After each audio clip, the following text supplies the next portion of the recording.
Officer Mark Landavazo came as a third officer. And he arrived a little bit after you and yours? He did. Had you been to that apartment complex before? Numerous times. So you're familiar with the numbers on the sides of the buildings? Yes.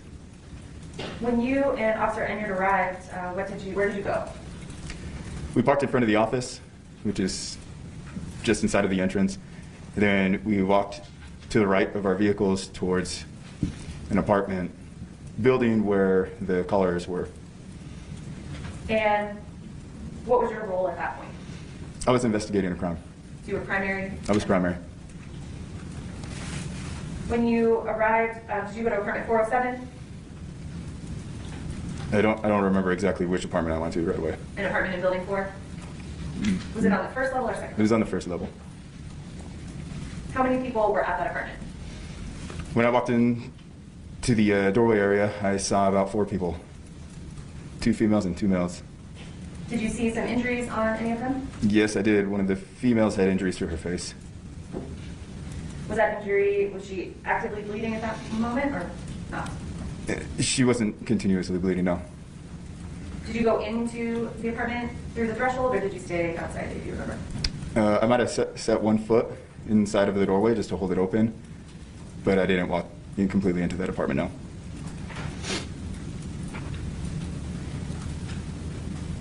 What were you told about what had happened and what did you do with that information? I was told by a male and female who I thought didn't live at the apartment they were inside of, that they had a friend who had assaulted them, and that friend was back at their apartment, and that they had a young daughter at the apartment as well. Did that child become a priority for you once you heard that information? Absolutely. Did you then, tell us what you did after you received that information? After I got the information that a child was still in the apartment with somebody dangerous, we immediately went to that apartment. And did you leave, do you now know that the people you encountered were Michelle Martens and Fabian Gonzales?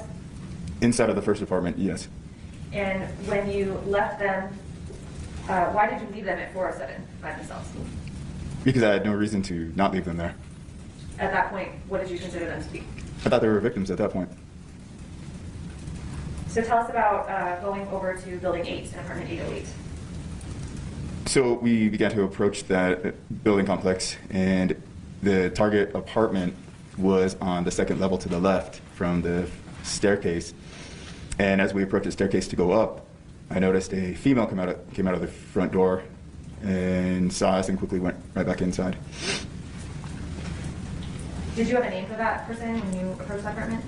I think her name was Jessica at the time. Where did you get that information? I believe it was either from one of the victims at the other apartment. So she shuts the door. Yes. And what did you do at that point? So we approached the door and tried to make contact with her, but she has it locked.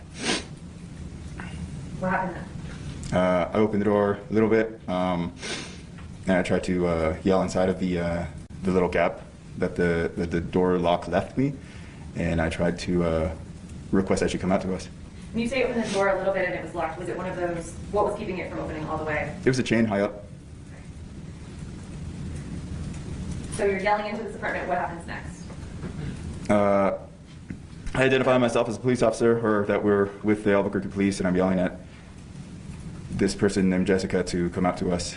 And I continuously make announcements, and then I hear that somebody from below yelling at us, that's her, or something like that, not completely verbatim. So I look from my position on the second floor down into the grass in front of the apartment, and I see the same exact female I just saw at the front door now walking through the grass in front of the apartment complex. At this point, was Officer Landavazo on scene with you and Enyard? I saw Officer Mark Landavazo downstairs, yes. He was in the grass area. So at this point, is she placed into handcuffs? I requested that she was placed under arrest, yes. What happened then? I noticed that Officer Mark Landavazo approached her and requested that she be compliant in being arrested, and that she was giving him some kind of trouble, so I went down to assist him. When you went downstairs, what happened? We forcibly put her into handcuffs. What did you hear while that was going on? Once we put her into handcuffs, I heard the fire alarm in the apartment we were just at going off. In 808? In 808, yes. What did you do then? I immediately ran upstairs and kicked the door open. because we still had not found the child. When you first entered 808, did you smell anything? I smelled smoke. Tell us what you saw. I immediately entered and saw a kitchen in front of me, and I noticed that something was possibly cooking in the kitchen, and I thought that the smoke could have come from that, but I didn't see smoke billowing out of it, so I didn't have a cause for the smoke at this time. But we still hadn't found this child, who was a priority in my head, so we began to do a protective sweep of the apartment. Tell us about how you went about doing a sweep. Is there a method to that? Or? Yes, you take the closest rooms, each individually. And while you were in the living room, did you notice if things were in disarray or if they were orderly? Yes, I noticed all kinds of stuff on the living room floor, although I don't know exactly how it would always be. And did you find this child? I eventually found the child. I searched her bedroom for her, and she was not in there, and then I searched the bathroom, and I found her in the bathtub. And what did you see? I saw that she was dismembered and she was on fire. Okay. Sergeant, I'm going to show you what's been marked as, what number are we on? Sorry. I think you're on 353. 353. It states 353 for identification. Do you recognize this envelope I'm showing you? Yes. And how do you recognize that?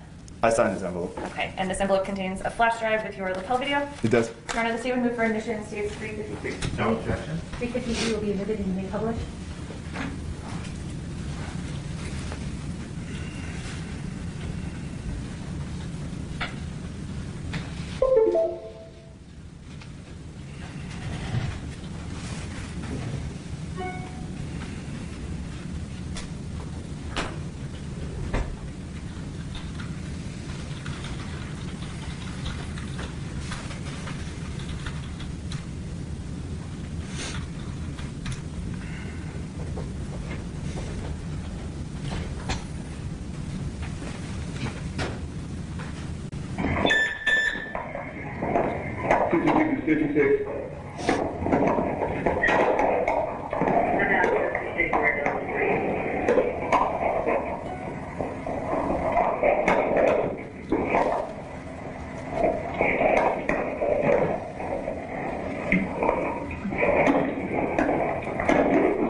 Albuquerque Police. Hi. What's going on? Okay.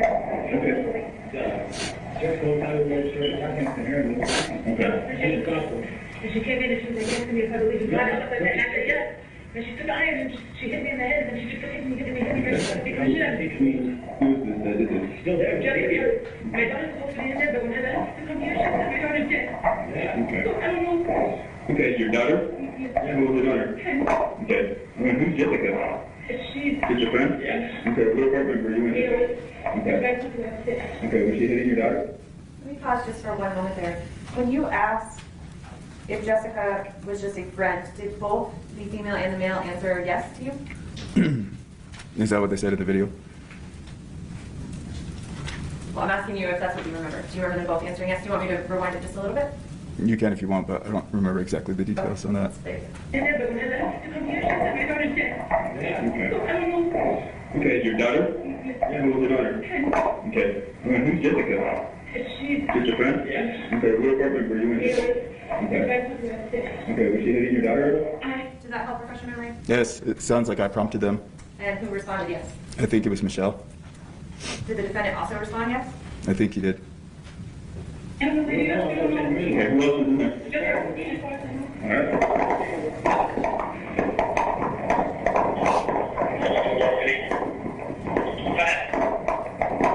You guys wish to go to the victims in 406?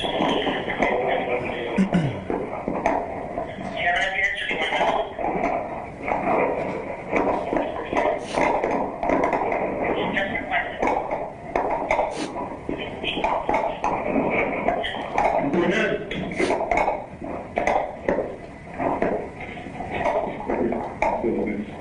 So at this point, had you already seen, was this before or after the door where you saw, who you now know as Jessica Kelley, kind of open the door and then shut it? Right. So this is after that? Yes, she opened the door, came out, and then ran back inside. So that happened before you hit the top landing I think it happened just right there. right there?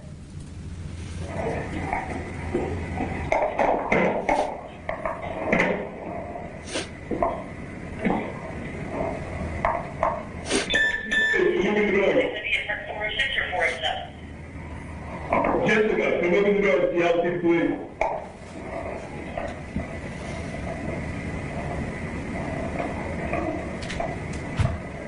Miss.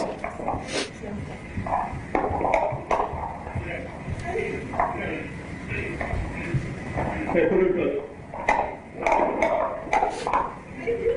Put her close. That's the door.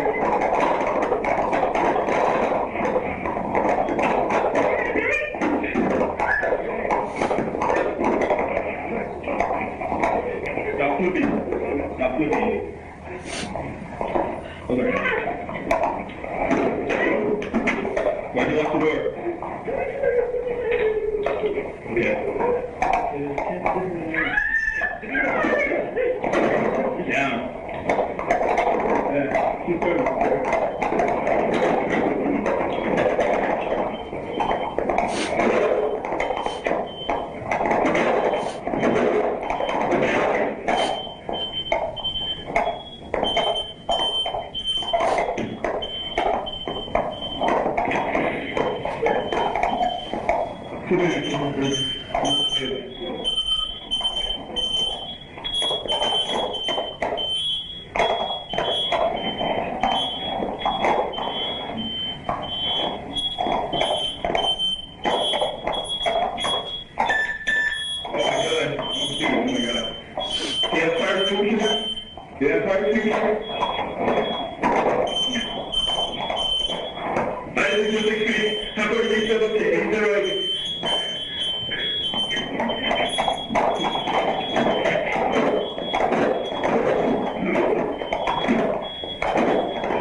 Do the job 10-7 times.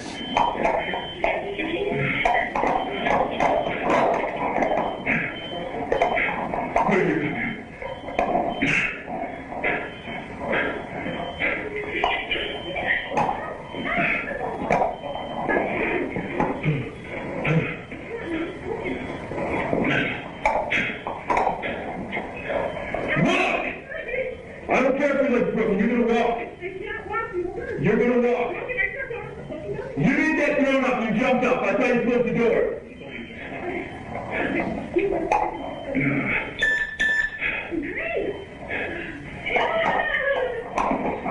Go ahead.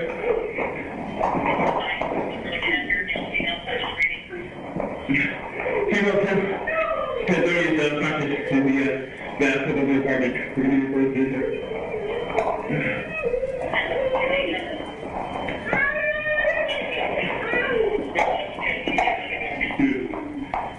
Dude, doesn't matter. Just pull it. Just pull it. Just pull it out. Just put that battery out. No!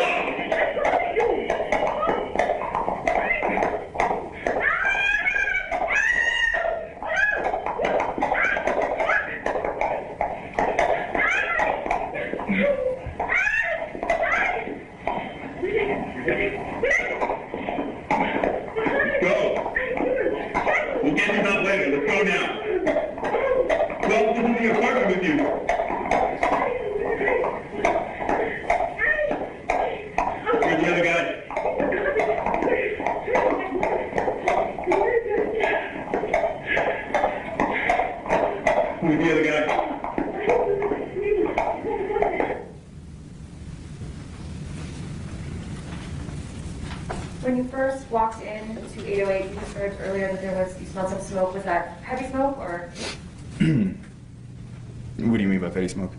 Was it thick in the air or was it just kind of that smell? It was pretty thick.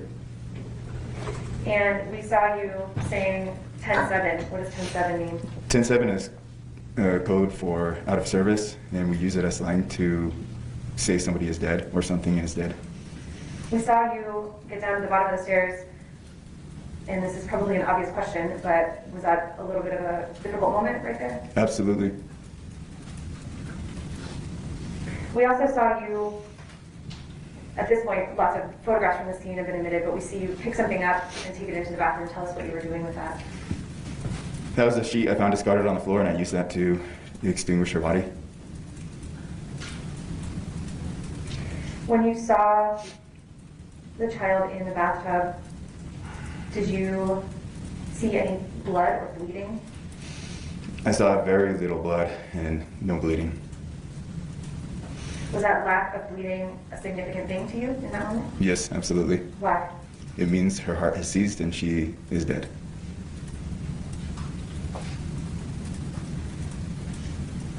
Did you know that Sergeant Amir went back upstairs to check her pulse? I did know that. What did you think about that? I thought I was in good faith.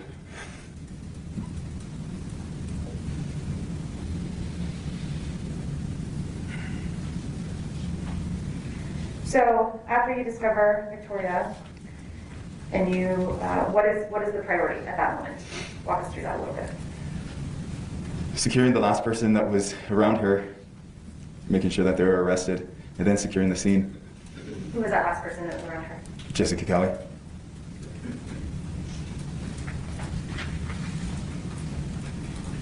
Now, we saw in the video she's having some trouble walking, and she's yelling out. Why not wait for like an ambulance or a wheelchair or something in that moment? What was the urgency with you guys there? Oftentimes people fake their injuries and then they flee.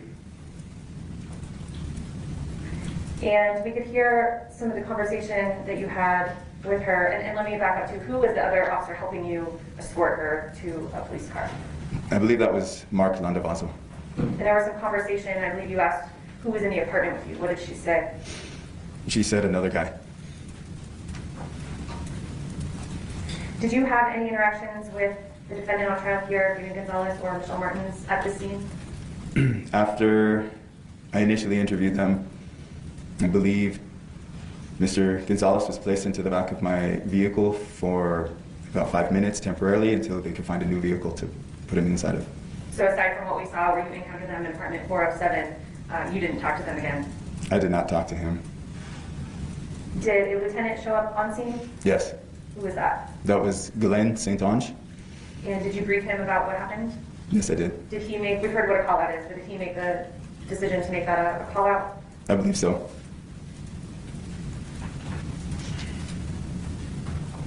How did you ensure that no one went in or out of the apartment after you and Officer Onion and appropriate medical staff had exited? I don't know if it was me, but somebody assigned Officer Lorenzo Apodaca to guard the entrance to the apartment. And were you part of the homicide briefing in the crime van? I was a part of it.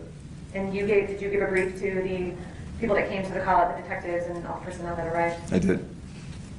And was that done separately from Sergeant Enyart's briefing to them? Yes. Do you remember about what time you concluded your time on this call? I don't remember exactly, but it was around 11 a.m. And did you have any follow-up investigation, or were you part of any follow-up investigation yourself on this case? No, ma'am. Do you see the person that you encountered in 407 that was identified as Fabian Gonzales in the courtroom here today? Yes, I do. Where can you tell us where he's sitting and identify him for the record by an article of clothing?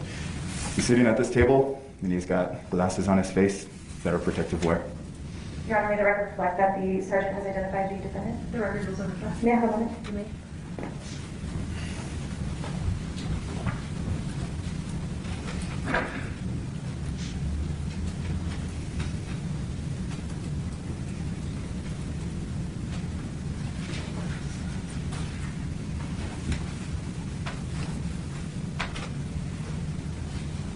Just one final question, Sergeant. You said that after we see you leaving on your lapel, did you ever go back inside that apartment? I don't remember going back in after I went back to my vehicle. No. No further questions, Your Honor. Thank you.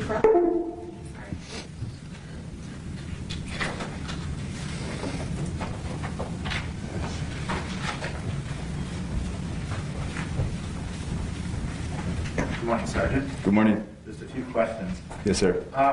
So at 4:36 on the 24th, you were dispatched to this apartment complex. Is that right? That's right.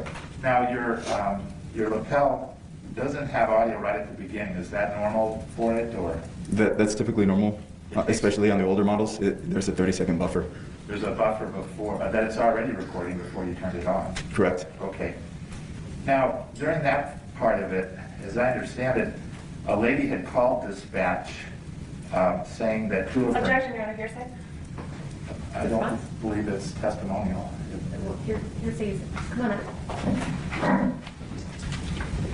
So in any event, your initial thought was that this was an aggravated assault. That's correct. And Officer Enyart arrived within minutes of you, or seconds perhaps. True. Okay.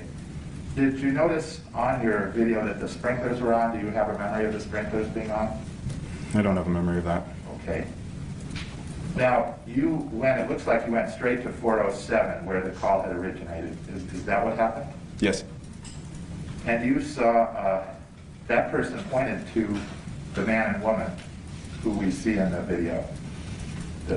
Did you see someone else at the front door, or how did you get from the outside to seeing these two people? I don't understand the question. Okay, did the caller point to the male and the female that were standing inside? Yes. Okay. And you saw both were covered with blood. Yes. And the female had an injury to her head with blood on the front of her clothing. Yes. Now you learned that there had been a fight with another female named Jessica. Yes. And you sort of prompted, is that a friend? And you recall Michelle saying yes, but Fabian may have agreed as well. Yes. Okay. Now she had expressed to you that her young daughter was still in the apartment with Jessica. Is that right? Yes. Do you remember her saying, she told me she was dead or something like that? I do. And that caused you to be concerned. Your number one concern at that point is finding that young daughter, wasn't it? Yes.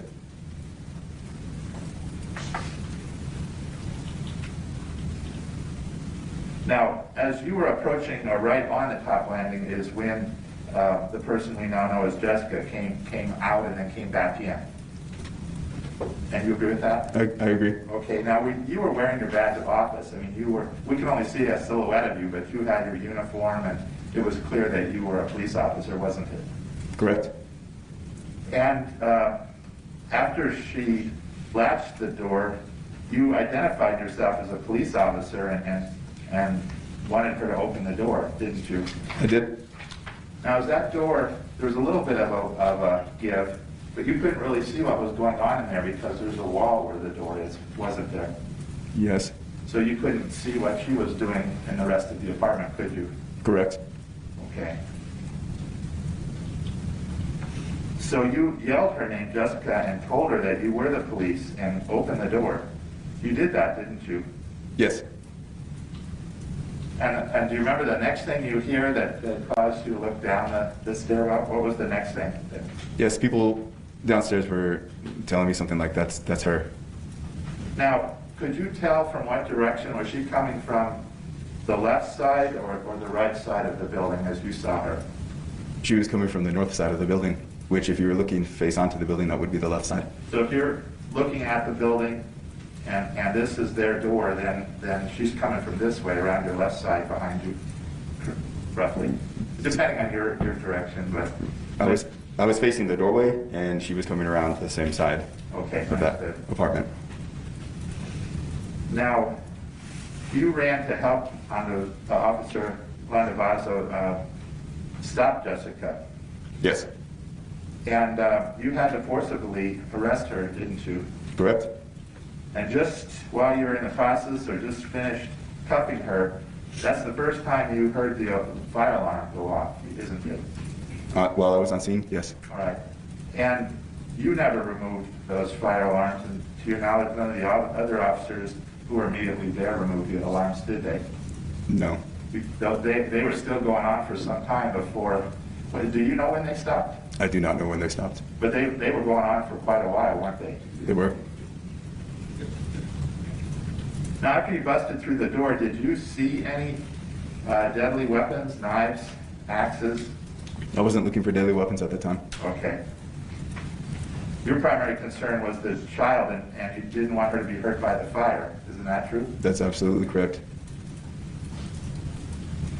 Did you notice, how many areas of fire did you notice on her body? I noticed fire on her body. Okay. In more than one main area, or? I don't remember exactly. Okay.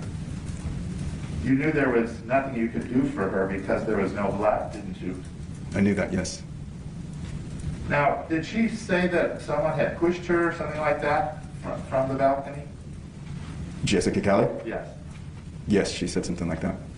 And she also told you there was another man in the apartment, didn't she? Correct.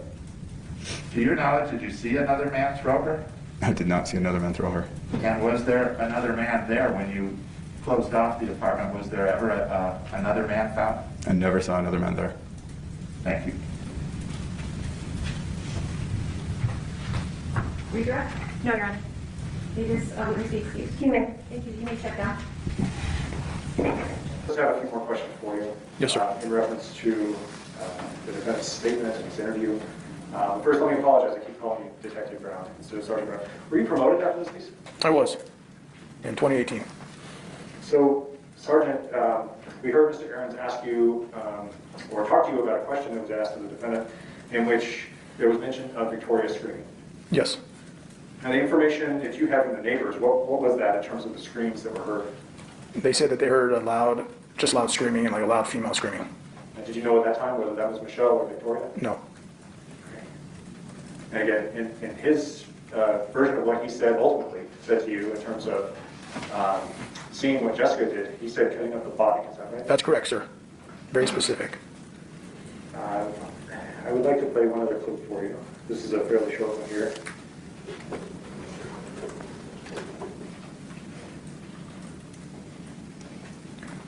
Here's Victoria's body. I drew a silhouette for you.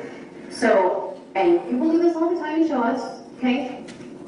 Show me where Victoria was stabbed. Oh, she was laying down, right? On the bed, okay? You know, and I see Jessica doing, like, I guess, she was laying down, she was trying to fuck up Michelle too. Okay. At the same time. And Michelle was in there young, I know. And I was like, right there, like, right there, stop, please, just stop, you know? Okay. And she was like this stabbing at it, you know? Like, Okay, so show me where the first stab was. I don't know, it was like probably right in the middle or somewhere. Or something. Okay, so make a mark where that first stab went with Jessica. This is all crazy. You know what? Let me tell you something. But I'm telling you, like, the first time I was like, she walked up to her and she was like that, so maybe like right there. Do it to the paper, just how she did it. Okay. Stabbing at it, she was going down, like this, the same kind of area. So basically, according according to your statement, she should have multiple stabbings, correct? Well, she should have like a lot of things wrong. You know, you tell me what she should have wrong. She should Because have. you know that, listen, man. All right, she's gonna be examined tomorrow. Okay. So, we were talking earlier about.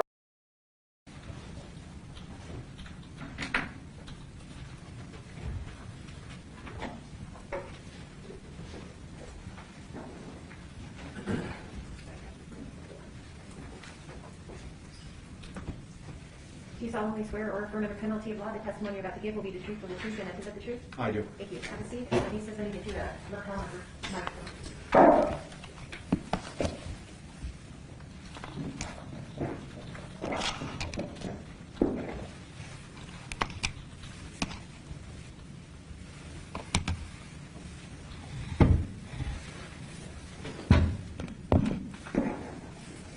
Go ahead and state your name, please.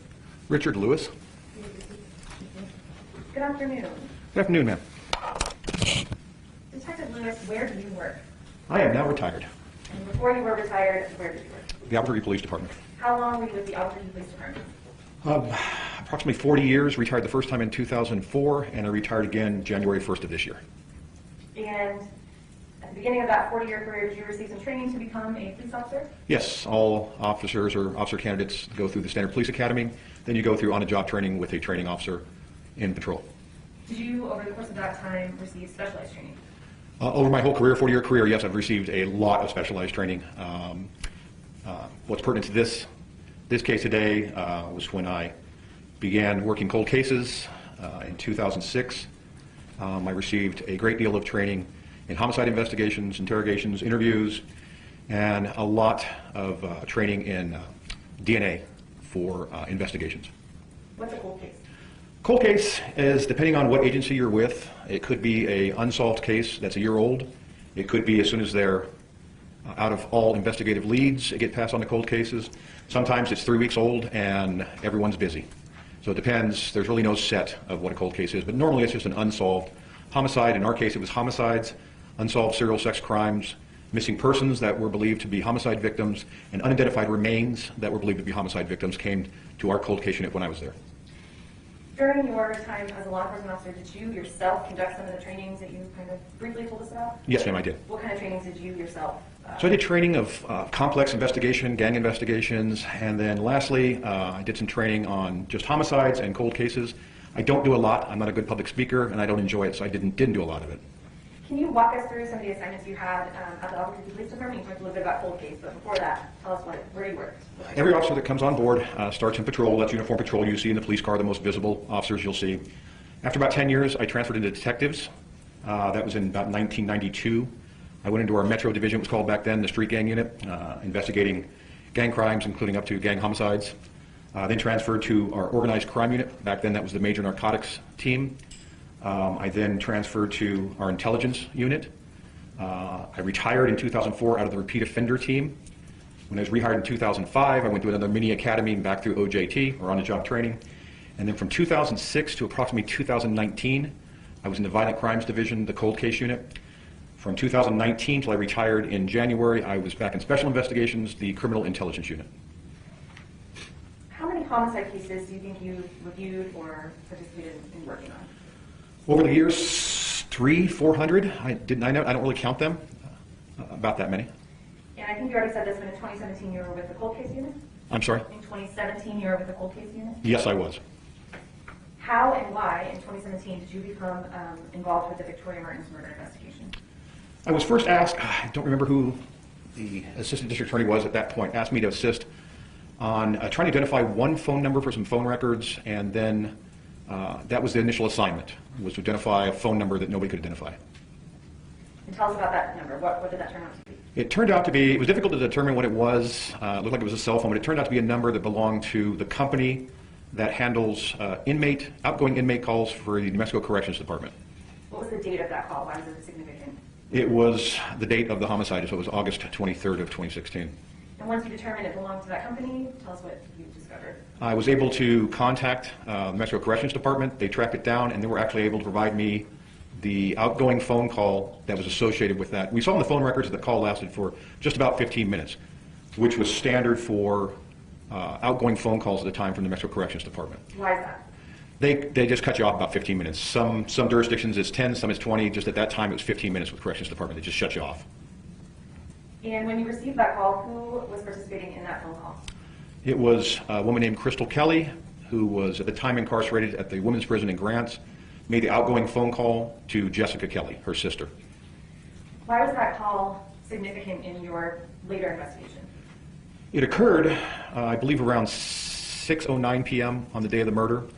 So it was relatively close to what we thought the time of the murder might be. And so then we wanted to see what was being said.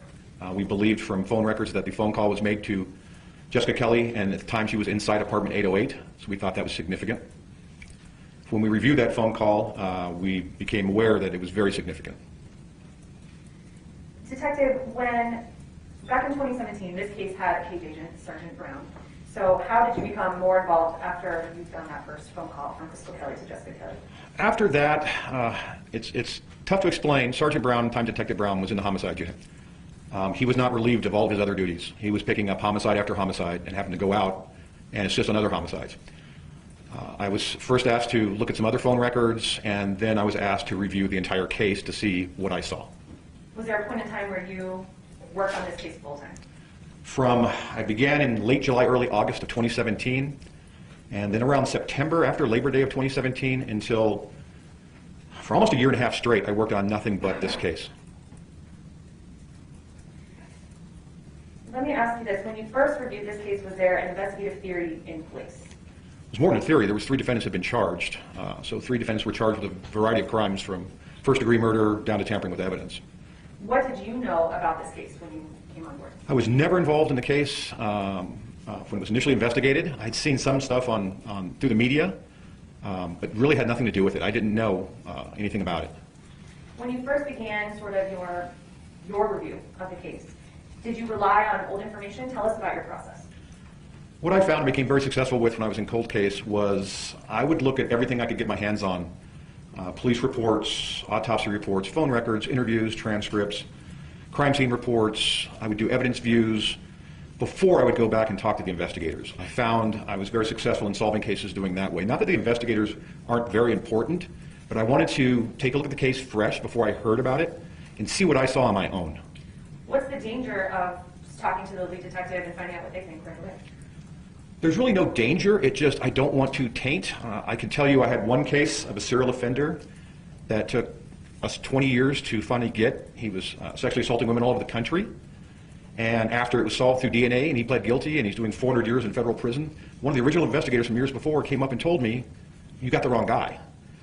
So what can happen in these cases is the original investigators sometimes can get so wound up in their investigation that they can't see the whole picture. So I kind of learned to look at it, and then after I look at it, I sat down with Josh Brown and others, and we talked about it for hours upon hours. What he saw, what he did, was incredibly helpful to have Josh there. You mentioned a few things that you did in review of this case. Did you review the statements that existed from the defendants? Yes, there was 2 defendants that gave what we call formal statements, or statements where they waived Miranda. That was the defendant in this case and Michelle Martens. Jessica Kelley did not provide a formal statement, but she made some statements during the investigation. And I would have reviewed all of that, both transcripts, police reports, and a lot of it was video and audio. Did you visit the scene? Many times, yes. Did you review the lapel footage from the first responding officers? Many, many, many times. There are some photos and evidence where we can see parked cars. Did you run license plates? What I found very helpful is our crime scene people, or they come out of a major crime scene, I'm sure the jury's heard, they're called criminalistics detectives. What they'll do is take overall photographs, and they photograph every vehicle that's near the crime scene. So what I've done in the past in this case is you run those plates, you go back and find out who owned them or was associated with them back when the crime occurred, and you try and track those folks down to make sure that they were interviewed, and if not, that you interview them. There were some devices, phones, collected in this case. Did you review cell phone data? Yes, extensively. More than one time, yes. Did you attempt to identify all the contacts in those devices? Yes, that was quite a chore. We did our best to identify, I think, most of them. Did you review, not review, did you make a jailhouse recording of Jessica Kelley? Yes, I did. Did you conduct evidence views of the crime lab? Several, yes. And what is that? What did you do there? What we do is we go back, we have the crime scene photographs and you can study those, but it really helps to go out and actually look at the piece of evidence at the crime scene. Some things we can open up and take a look at. Some things are biohazard, you have to look through the clear bags. But a lot of times you can go through and, like a picture of a book is one thing, but to go back and go through every page in a book is another thing. So the evidence views that we did in this case were very helpful, I believe. What type of experts did you consult with? Oh, in this case was amazing. So DNA, first the state lab. We used an outside lab out of Florida. We had an arson expert. We had a crime scene expert. We used two different psychologists and a psychiatrist in this case. It was a lot of outside expertise was brought in to help. Did you consult with multiple forensic pathologists as well? Yes, we did. How many, did you generate some reports? Yes, I did. How many reports did you write? I wrote a total of 17 supplemental reports beginning in 2017. And then when I transferred out of cold case unit in 2019, I still continued to help where I could. So I think my last report was generated about this time last year, so last summer. Did you work, we talked about experts and all the things you did. What about other agencies? What other agencies did you consult with on this case or work with? Of course, New Mexico Corrections Department, Bernalillo County Metropolitan Detention Center, federal agencies including DEA and FBI. I had to travel on this, so we used outside law enforcement agencies to assist in North Dakota. I don't remember where else. We used an outside, the regional crime, or forensics crime lab. Of course, we used our crime lab, state crime lab. We also used, Sheriff's Department? I'm sorry, of course, the Sheriff's Department, yes, and state police. Detective, let's talk about a misconception head-on. So you mentioned working with the FBI. Initially, there were some allegations of child sex abuse in this case. Do you recall that? Yes, ma'am, I do. Did the FBI assist with an investigation into that allegation? Yes, they did. And did they find any evidence of sexual abuse in this case? They found no evidence supporting those allegations. You yourself have talked about reviewing electronic records from different devices, and we talked about phones, but were there other devices also collected during the course of this investigation that were forensically examined and then examined by yourself? Yes, ma'am. Was there any evidence of child sexual abuse on any of those devices? I saw none. During this investigation, the time that you were dedicated to this case, did you bring on some other AP officers to assist you? Yes, over the year and a half, I was allowed to bring on a total of 3 for a short temporary assignment to work with me. Why did you bring those detectives on? Because the amount of work was massive. I was working 7 days a week. All of us on the team were working 7 days a week, sometimes not taking a day off for an entire month, and it got to be so much that I needed some help. How many people do you think you've interviewed or had the assisting detectives interview related to this case? Somewhere between 90 and 100. Out of that number, how many ballpark, how many of those people turned out to have not much information or not very useful? Most did not, that's normal. In your, we talked about you trying to identify the contacts in the phones. So would an example be that you reach out to someone and yes, they were a contact, but they just didn't have anything pertinent to give you or something like that? There wasn't pertinent, or we had a lot of hesitancy. Tell me about that. As you can imagine, this is a horrible case, and there was a lot of people that, for whatever reasons, did not want to be associated with it. They did not want law enforcement coming to their house and talking about it, for various reasons. So it made it very difficult to find people. Some of the detectives I had come would spend weeks trying to find one person, and then you may not get anything out of it, the interview, I mean. So it seemed like nobody really wanted to be associated with this case. In comparison to other cases that you've investigated, what's the scale of this case? I can't even put a scale on it. I've never seen anything like this in my 40 years. I've never seen the Albuquerque Police Department allow one detective I had probably 25 to 30 homicides open in September 2017. I closed them all down to work on this case. I've never seen the Albuquerque Police Department do that and then allowed me to take other people out of their assignments to work with me. They allowed Josh Brown to come back and work with us, even though he was swamped. I have never seen the amount of forensics examination ever. The DNA examination was amazing, but latent print, other forensics examination, other agencies stepped up to the plate. I've never seen anything like this in my life. I've never come close to writing 17 supplemental reports on any case. you describe this case as confusing? To this day. Did your review and your investigation up to today align with the theory that was in place when you first came on the case? Not totally. After identifying the phone number and retrieving that call from the corrections department and listening to that phone call, that's when I was asked to review all the reports. So I took about a week and a half. I was actually out of state on something where I could concentrate. So I started reading all the reports, all the transcripts, the crime scene report. I was watching the videos of the interviews with the defendant and Michelle Martens, and I started seeing something that I thought that there might be somebody else involved. Now, we've heard a little bit about what was said in some of those police interviews.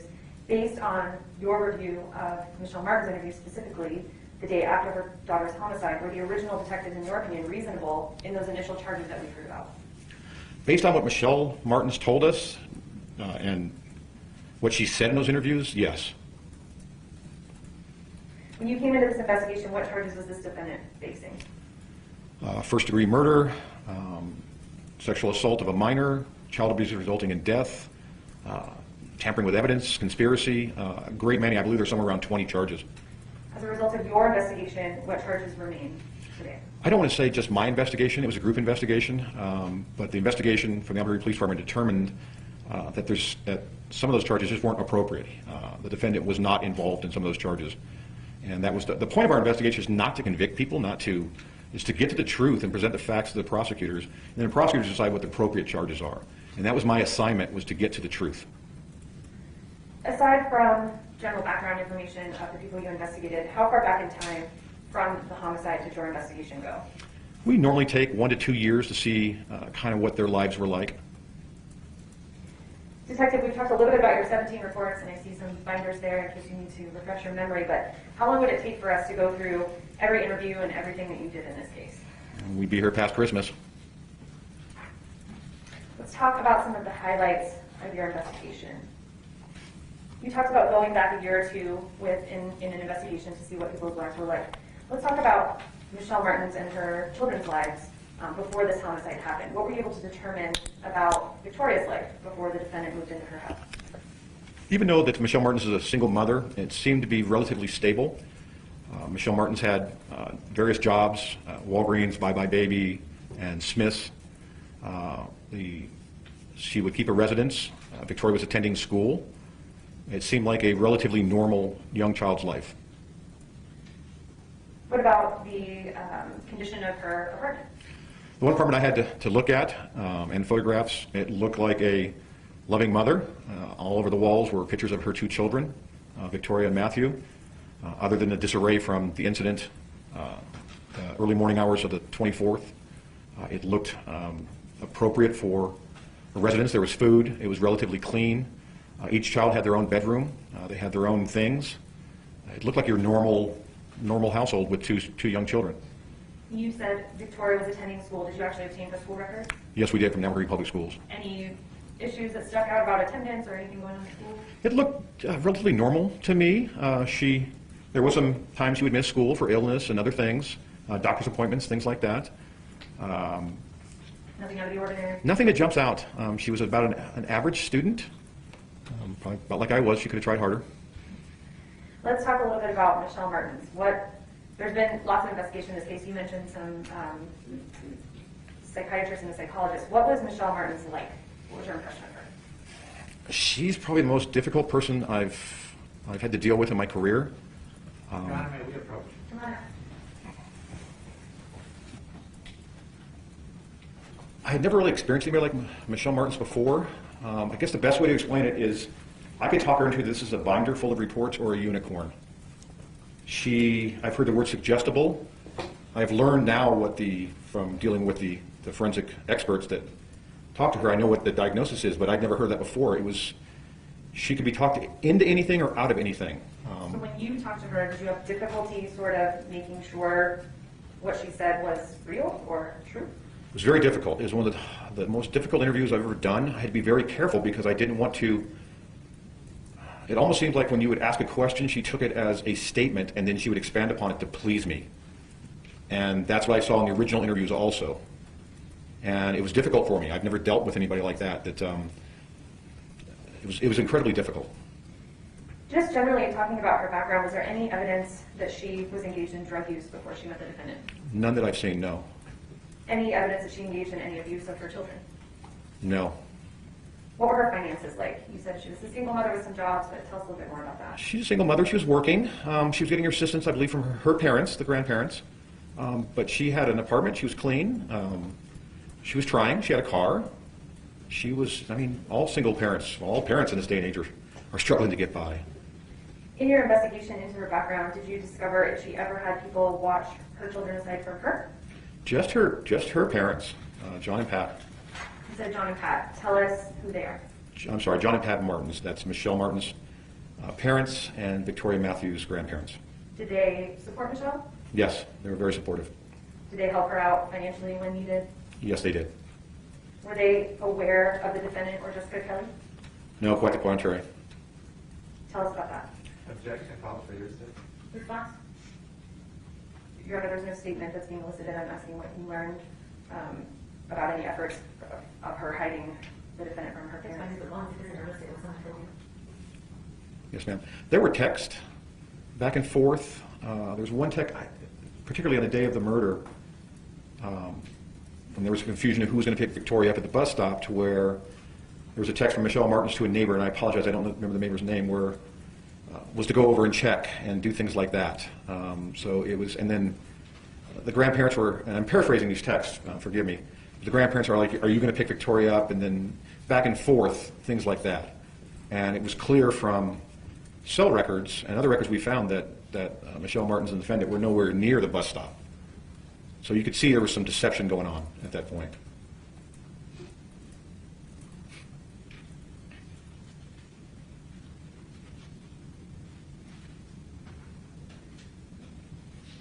We have just a moment here.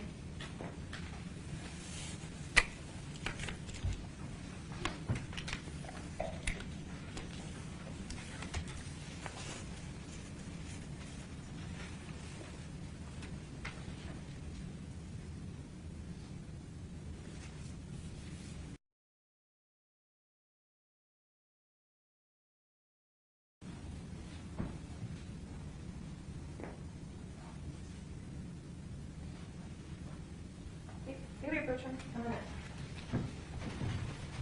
Other two defendants in this case? Yes, I did. And you also mentioned reviewing the initial police interviews with the defendant and Ms. Martens. Yes, I did. You told us about your impression of Michelle Martens. I think people pleaser was a phrase that you utilized.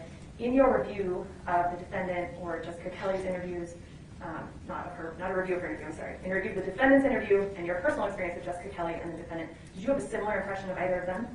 No, I did not. Let's talk generally about suspects in criminal cases being interviewed.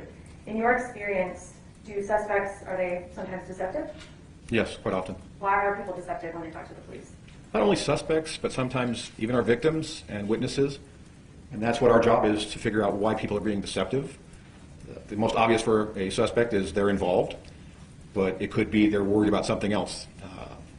They were out cheating on their wife. It was a drug deal that went wrong, but they weren't involved in the main crime. The same with witnesses and victims. I found that sometimes, they were cheating on a spouse, or they weren't supposed to be out doing something. So you see some deception there that you've got to weed out and get to the truth. How common do you think that is? It's not uncommon. Pretty much in every case I've ever investigated, there's going to be something like that you've got to figure out why this person's being deceptive to you. We talked a little bit about Victoria and Michelle's home life. Let's talk about before the defendant, some background on the defendant, before he met Michelle Martens. Where was he living? So my investigation showed in the months or so before that he had been living with his brother Joseph, and I believe he and a then girlfriend were living somewhere off San Pablo. And then I guess the best way to describe it is, it was described as just couch surfing. The defendant would be looking for just a place to stay. He had no permanent address, no stable residence at that time. During your investigation, I think you mentioned earlier that you looked a little bit into Michelle Martens' finances. and that she had assistance? Yes, she did. What type of assistance was that? The one I found was the state assistance. It's commonly called EBT, or electronic banking transfers, I believe. Essentially, it's a debit card that helps out folks that need a little bit of help. And it's like any other debit card, it has a PIN, and every month the state will put some money on it. I believe it's to use only for food and things like that. And she had one of those cards? Yes, she did. And you actually pulled the records from the transactions related to her card? Yes, we did. Were there occasions between August 17th, 2016 and August 20th? Objection?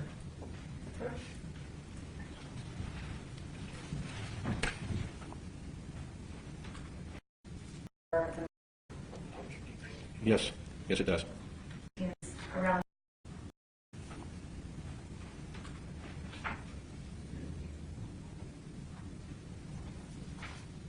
Let's move to some specific dates around the time of the murder, specifically before the murder. August 17th of 2016, I believe, was a Wednesday. Does that seem right to you? Yes. Yes, it does. Tell us about what your investigation showed, how the defendant, or where the defendant and Jessica Kelley met up with each other that day. If I remember correctly, that was the day they were traveling around in the southeast area of Albuquerque. They went over to a repair shop, I believe it's called Pt.1 Autos, over off of Alcazar and Central. So they were generally in that area. Do you know if that was the first time they physically met up since Jessica Kelley was released from prison on the 15th? She was released on the 15th. I believe there was some sort of contact on mobile devices before that, but I think the 17th was the first time that the defendant and Jessica Kelley had actually got together. Were you able to determine if Michelle Martens and Victoria Martens sort of joined them at some point that day? At some point, yes, both Victoria and Michelle Martens met up with them, both of them, the defendant and Jessica Kelley, I mean.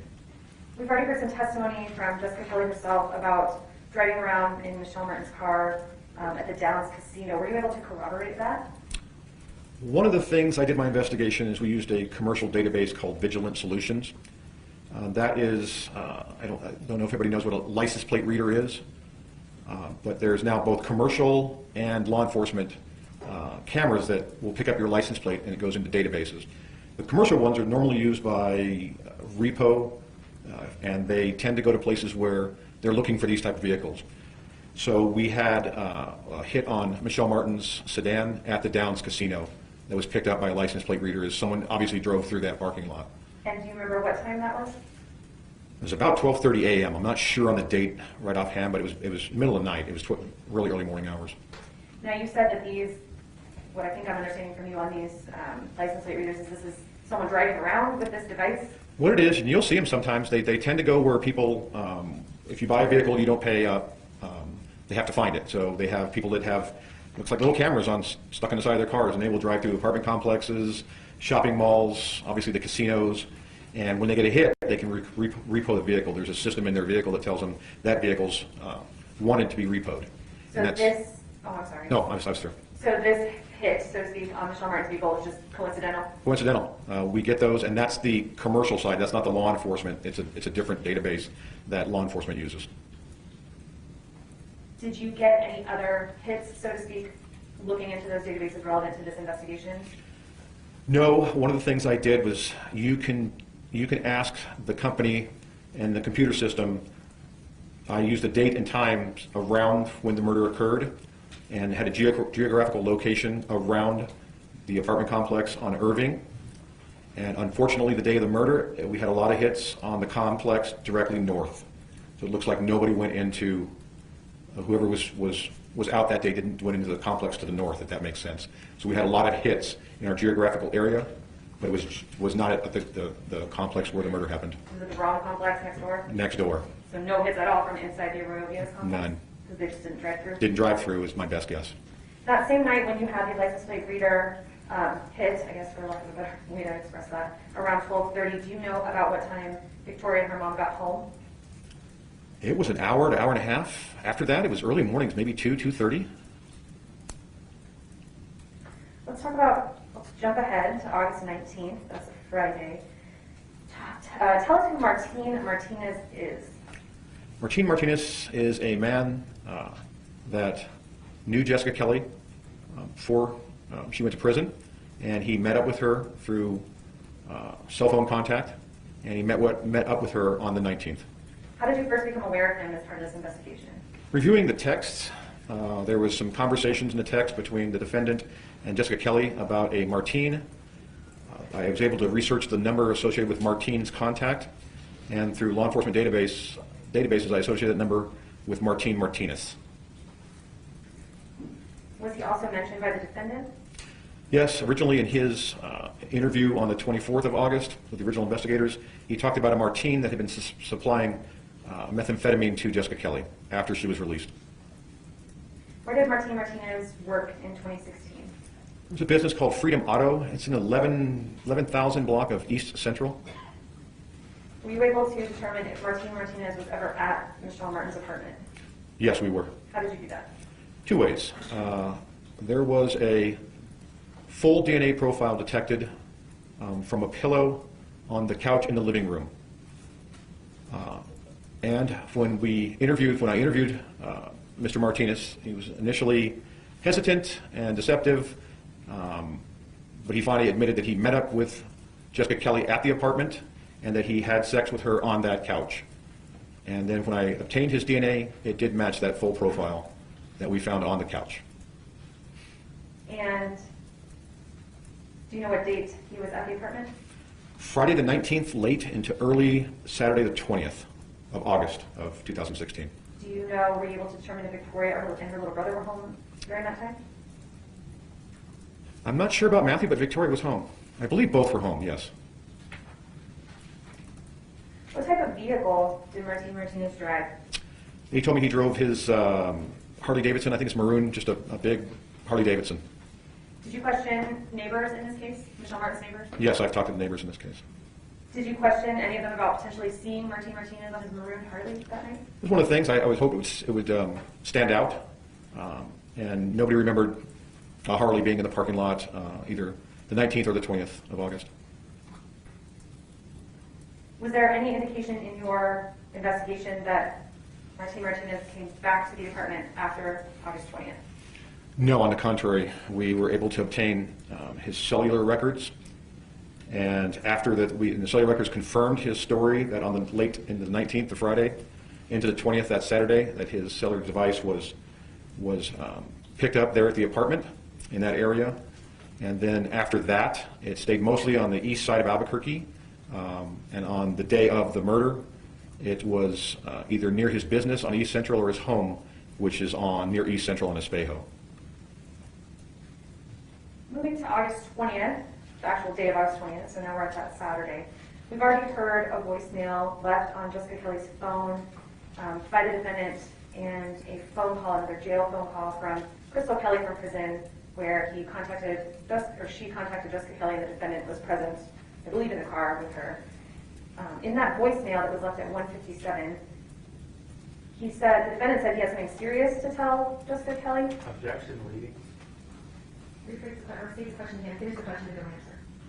The question was going to be, he stated he had something serious to tell her. Where had he been just before that? Is your objection still leading? No, Your Honor, I'll withdraw. You can answer. Thank you, Your Honor. At the shop, it's Pee-wee's Auto Shop on Alcazar and Central.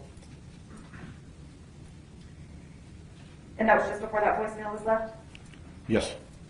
We then heard the incoming call, or the recorded call, I guess, from Crystal Kelley about 7:26 that same day that was played for the jury. What was significant to you about that call and the voicemail together, I guess? It was significant that both the defendant and Jessica Kelley were together. She felt comfortable enough to put her phone on speakerphone. You could hear both the defendant and Jessica Kelley talking to Crystal Kelley at the same time. They were talking about a van being chopped, and I think very dangerous or crazy people being at Pee-wee's Auto Shop. It was clear to me that the defendant and Jessica Kelley at that time were pretty tight. They were closely associating with each other. Did Crystal Kelley have a nickname for the defendant? I believe she's the one that liked to call him Faby Baby. I'd heard others, but I think that was hers. Let's move to August 21st, 2016. This is a Sunday. This is the day the jury's already heard testimony about a barbecue that happened at Amanda Diaz's residence. Your investigation into that barbecue was pretty extensive. Is that fair? That's fair to say, yes. Why was it so extensive? During the barbecue, there was an incident to where the defendant was involved in a fist fight with Amanda Padilla and I believe Tasha Miller, former girlfriend. Shortly after that, he left the barbecue, and then there was a number of very direct threats that we saw on text messaging from the defendant back to Amanda Padilla.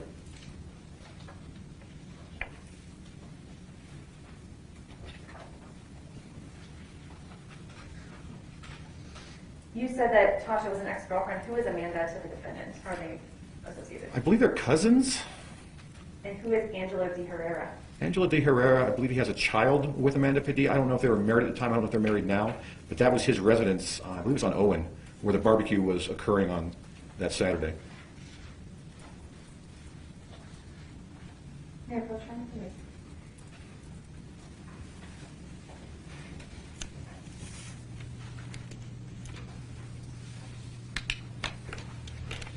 Did the defendant sustain an injury during that fight? Yes, he did. I'm going to show you what's been marked for identification. States 357. Do you recognize this photo? Yes, I do. Does that accurately depict the defendant in the day after the homicide with that injury in the photo? Yes, it does. Your Honor, the state. Did you say objection? Yeah. Come on.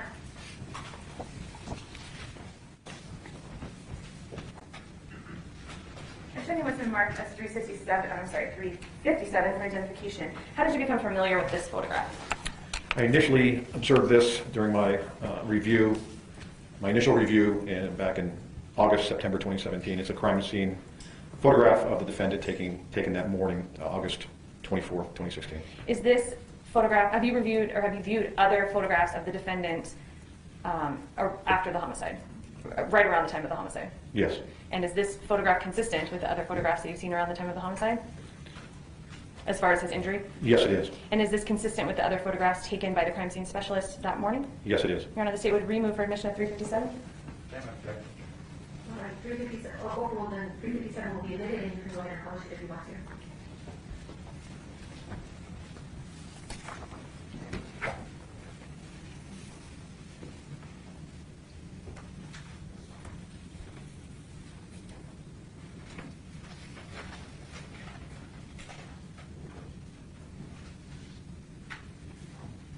Detective, were you able to determine if this injury is the one that was sustained during the barbecue?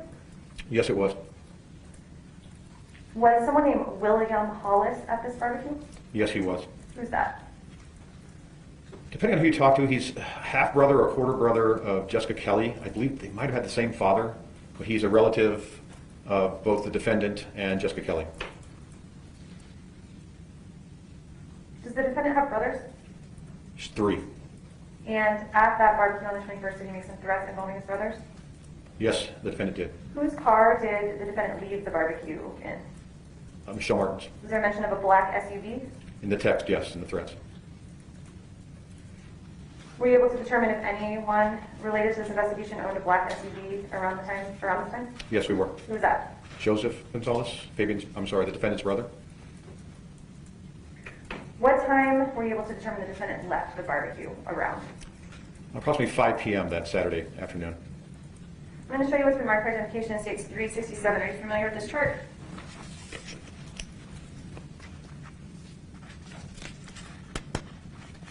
Yes, I am. And how are you familiar with it? I've seen it before. This is just a compilation of some of the, the text timelines, the events that happened on the day of the barbecue on August 21st, 2016. Have you reviewed this exhibit to make sure that it aligns with the phone records that you've reviewed and are also admitted in this case? I have, yes. Your Honor, the state would move for admission of States 367 into evidence. Same objection. 367 will be admitted. May I publish? Detective, after 5 p.m., or right around 5 p.m., when the defendant left this barbecue at Amanda Padilla and Angela De Herrera's house, was there a spike in his phone activity? Yes, quite obvious.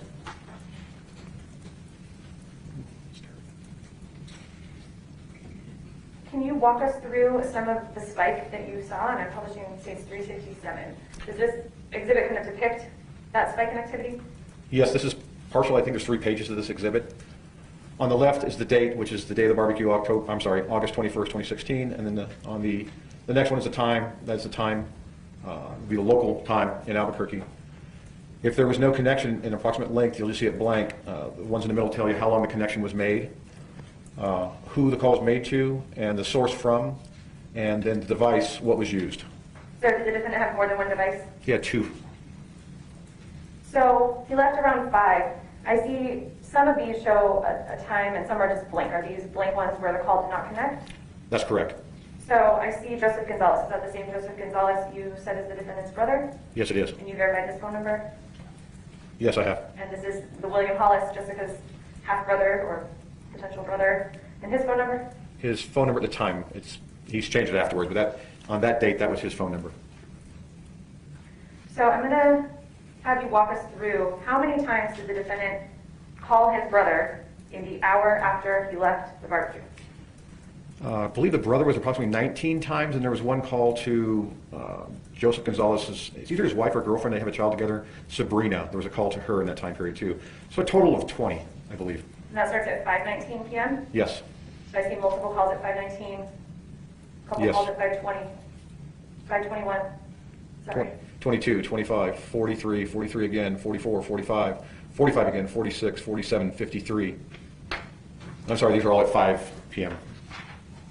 Again at 5:53, 5:56, then we move to 6:34. And I see this as defendant at Brother Joe's. What does that mean?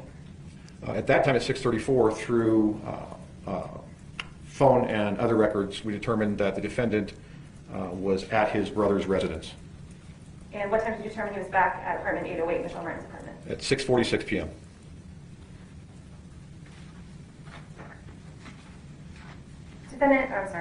Detective, are you familiar with the Facebook records in this case? Yes, I am. Your Honor, may I approach? You may.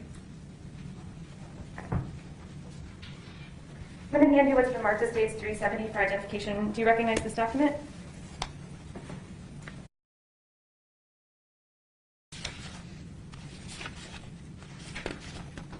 Yes, I do. How was this document obtained by the police? I think by court order search warrant. I don't remember which, but it was obtained through Facebook. Their Facebook business records, and they were obtained through legal process. And are these the records that pertain to the defendant's Facebook account around the time of the homicide? Yes, they do. Your Honor, the state would move for admission states 370. Okay. 370 will be admitted. May I publish? You may.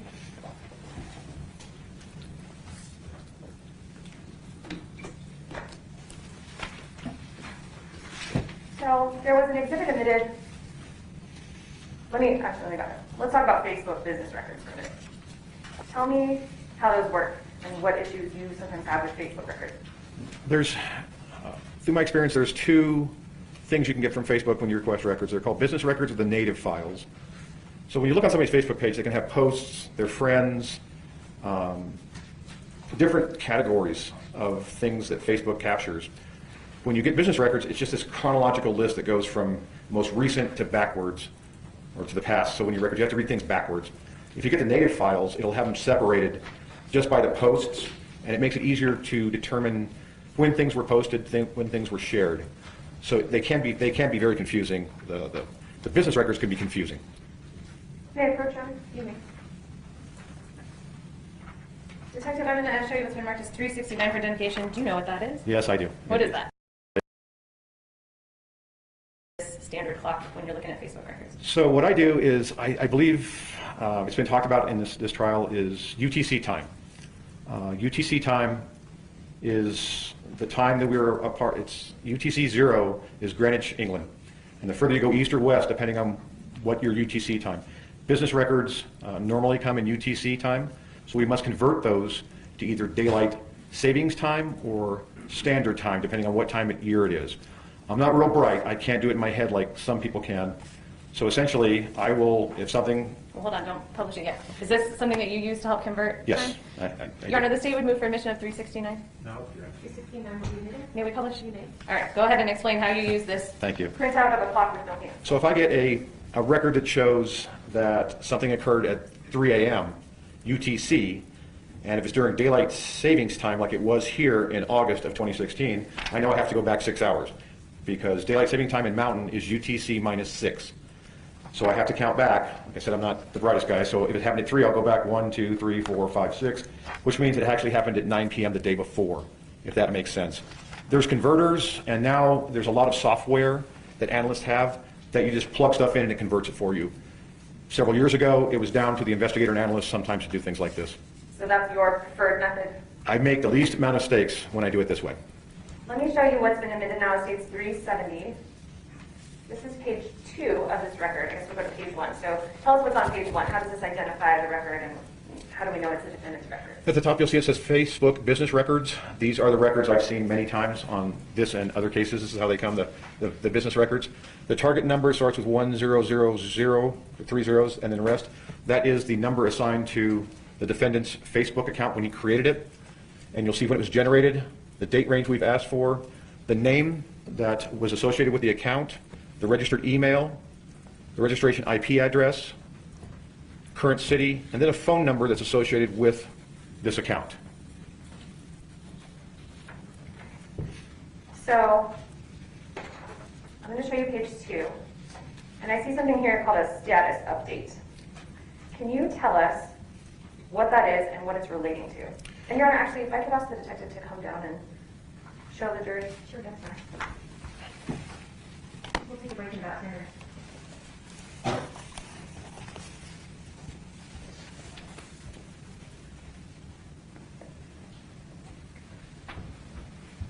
So detective, walk us through how these work so we can all be on the same page. So you can see here at the top is activity log.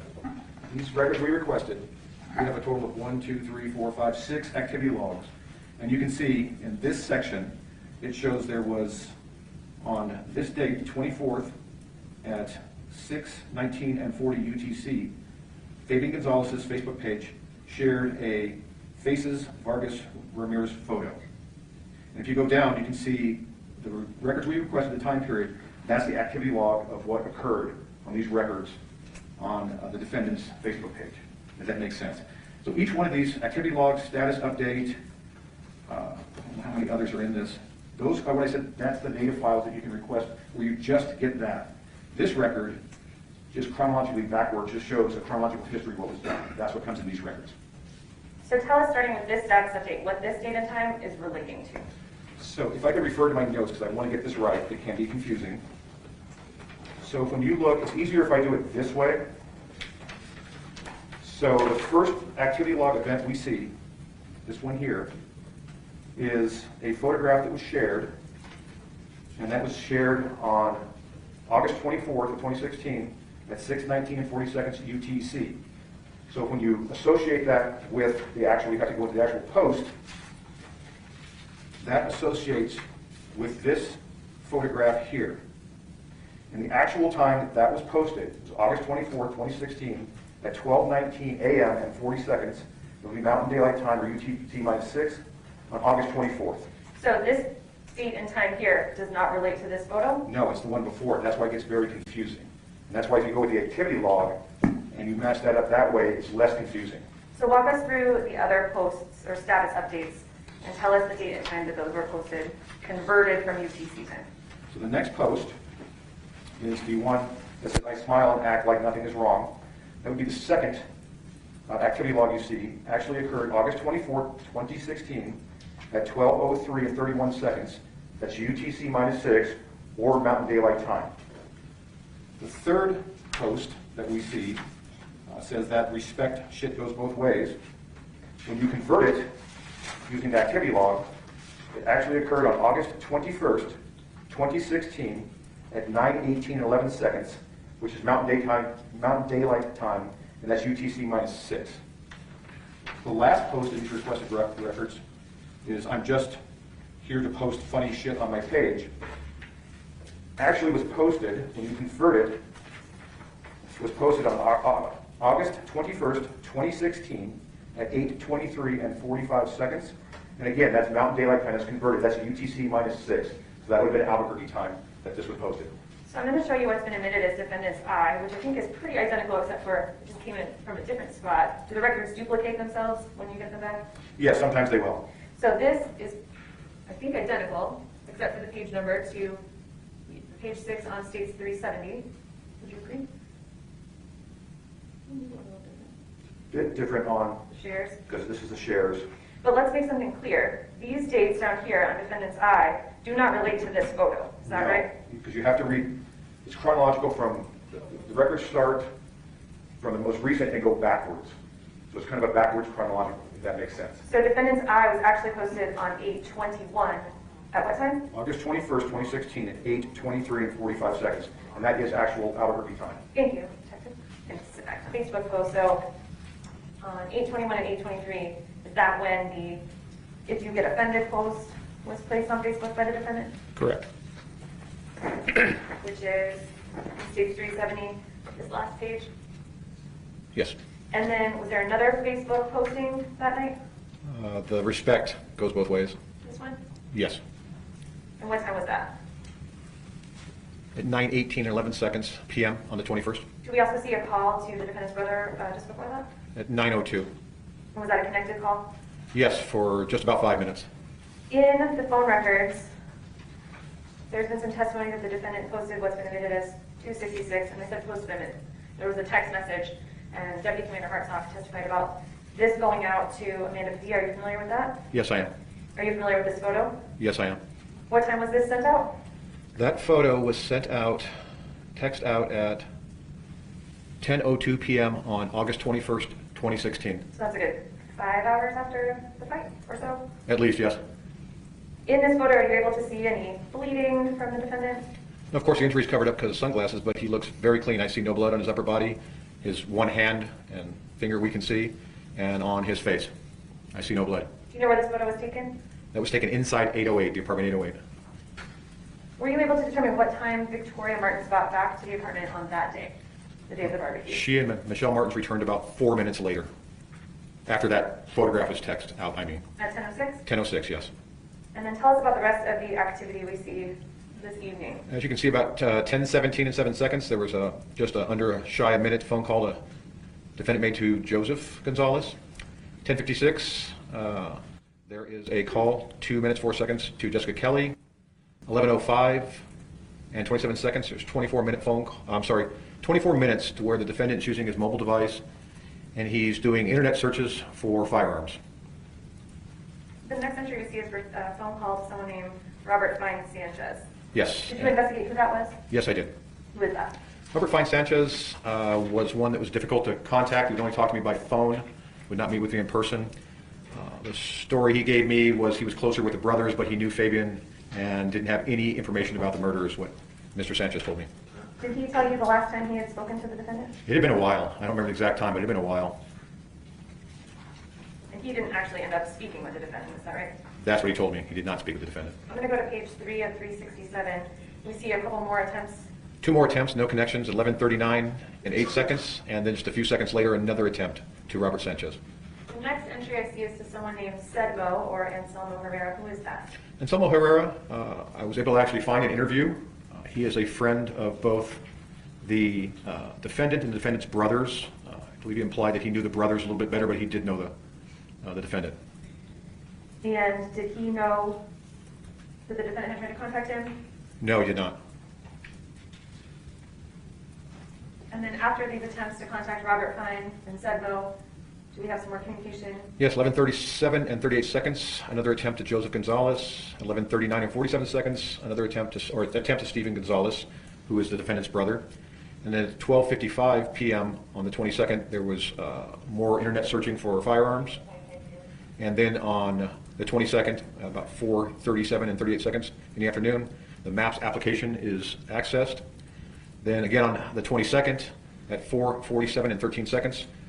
And again, just a few seconds later, there was 2 attempts to reach Anselmo Herrera. And let's just be clear, we go from the 21st at 11:40 to the 22nd the next morning, mid-morning at 11:35. That's correct. We switch days, or we move into the next day. May I have one moment here?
talked a little bit about the defendant's phone activity after the barbecue. Let's talk about what happened at the location where the barbecue happened. Were you able to determine if anyone came over to the house after the defendant made a threat and left? Yes, I was. How did you investigate who came over? Speaking with Amanda Padilla and her, I don't know if they're married, but the owner of the house, Angela de Herrera. Also interviewing Willie Hollis and Jessica Kelley. Had information about that. Did you ever receive specific information about who might have gone over? From Angelo de Herrera, he identified two men. One was named Carlos. He didn't know the last name. And one, I believe, was Elijah Griffin. Did you try and investigate those guys and track them down? Could never identify Carlos, but Elijah Griffin, we did interview. Were you able to determine if more than 2 people were there that came over after? Based on statements, it appeared that way. Even Angelo de Herrera said there was more, but he just couldn't remember who showed up after these threats started. Were you able to corroborate that Elijah Griffin, in fact, went over to the house? Yes, he said he did. During this part of the investigation, where you're looking for these people, was this one of those times in the investigation where people were less than forthcoming with you? That is very fair to say. During this part of your investigation, or during the course of your investigation generally, I should say, did you interview the defendant's 3 brothers? Yes, I did. Was someone else with you at each of those separate interviews? Yes, there was. Who was there? Maurice Moya. Who's Maurice Moya? At the time, he was the investigator for Tom Clark, who was the defendant's attorney at the time. Is he still the investigator for the defense in this case? Yes, he is. Why was he at your interviews with the defendant's brothers? I went through him to arrange meeting with the brothers. Were they willing to speak just to you alone? No, they wanted me to go through Mr. Moya. Was there anything about the interviews with brother Joseph or Steve that was consistently inconsistent? I got the feeling that this was 13, 14 months after the murder when I interviewed them. I got the feeling that they had been coached. Why? Specifically, we had some cell phone data location back at that time, so we had an idea where the defendant was on the evening of the murder. And they were off. And usually when I ask people, how do you remember a time a year later, it's because they were watching Jeopardy, or I always get off time at this, or there's something they associate it with. And specifically with Joseph, I asked him, are you sure? And do you think? And he's like, I'm not thinking, I know. Now we've talked a little bit about, I'm going to steal your clock here, States 369, your UTC calculator, and how this can be confusing. Were the records at that time for the defendant's phone, were they non-converted UTC time type of records that you had to convert backwards and find out where you were? Do you remember? I don't remember for sure. Most of the records in 2016 we were receiving would have been in UTC time, so there's a lot of having to convert. And then eventually we would convert them on our own, so we'd have them down to Mountain Daylight Time. To your knowledge, did the defendant's brothers have any access to the phone records in this case? To my knowledge, no. Did Mr. Moya have access to those records? He would have been discovered, yes. Before your interview with the brothers, had he spoken to them before you? Yes, I believe so. It's pretty obvious.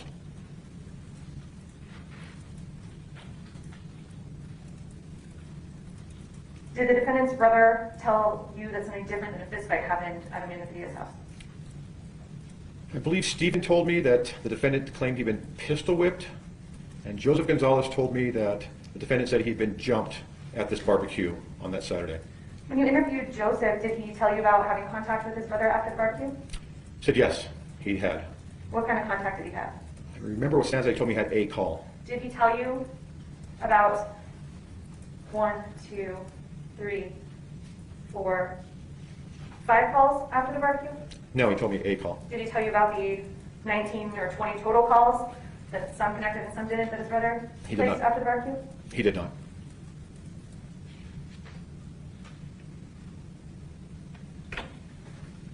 In the Google location data, we see from 8/21, the defendant was at his brother's house. Are you aware if the brother was home, or do you know anything about that? We don't have information that he was either home or not home, or they had any contact.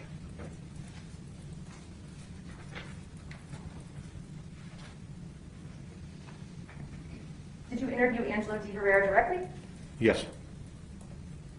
Did he actually personally speak, let me back up, we've seen phone records on Amanda Padilla's phone, but did D. Herrera actually speak directly to the defendant this night after the barbecue? He told me he did during the threats.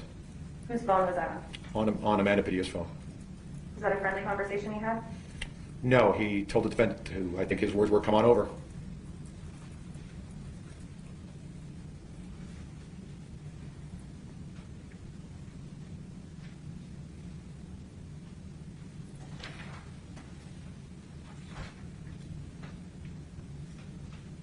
In your experience with homicide cases, have you seen cases where people get killed over threats? Yes. Let's go back to William Hollis. We talked about him a little bit. How did he first become connected to this investigation? The first thing I knew about him was his mother had reported him missing, and part of her report, she thought that he had been killed during this murder also. She couldn't reach him. During your investigation, did you become aware of a birthday party held for the defendant's brother Steve on August 20th at Sandia Casino? Yes, I did. Was William Hollis at that party? Yes, he was. You said earlier you had to travel. Did you have to travel to talk to William Hollis? On 2 occasions to North Dakota. Why did you have to travel? I had to go find him. Was he hard to find? Not hard to find, but he wasn't happy when I showed up. Did he corroborate these people coming over to the house after the barbecue? Yes, he did. Was he present during the threats? He knew of the threats. After the barbecue, did you obtain his phone records? Yes, I did. After the barbecue, through the phone records, where were you able to determine that William Hollis went that day? So after the barbecue, he and Jessica Kelley began driving to different locations in Albuquerque. Eventually, later that evening, several hours later, ended up at Martine Martinez's residence on Espejo Northeast. Did they meet up with someone referred to as the twins? Yes, they did.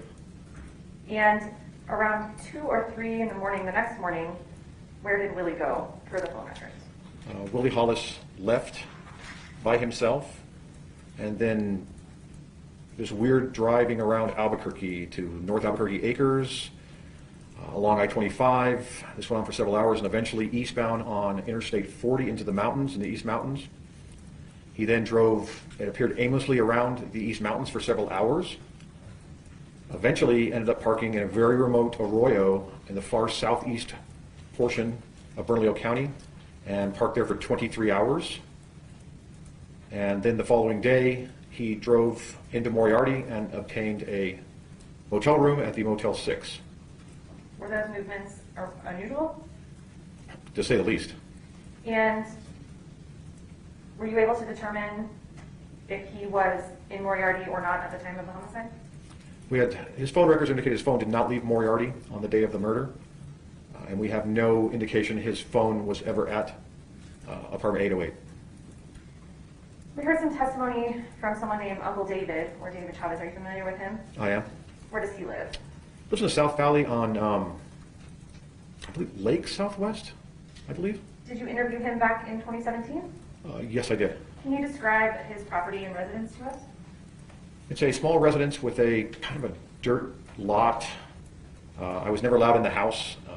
He came out to meet with me, and there's a spot under a tree where there was a few chairs and kind of this dirt lot, and that's where I talked to him. Did you notice anything about that area? Yes, I did. What did you notice? Drug paraphernalia, used needles were just scattered everywhere. And through your investigation, and specifically into the phone and location data records from Google, how many times did the defendant and Michelle Martens visit that address the day of the murder? I'm not sure the exact number, but it was 4 to 5, I believe, during that day. Does 3 sound right? I'd have to refresh my memory, but 3 could be it, yes.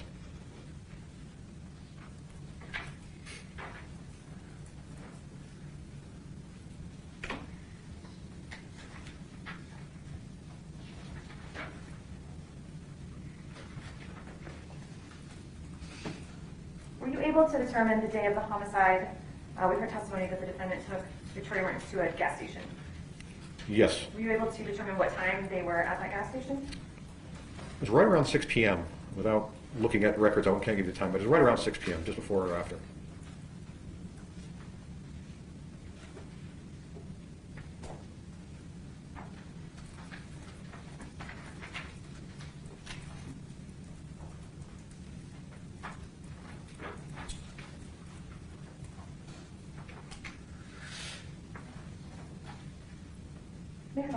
Dime.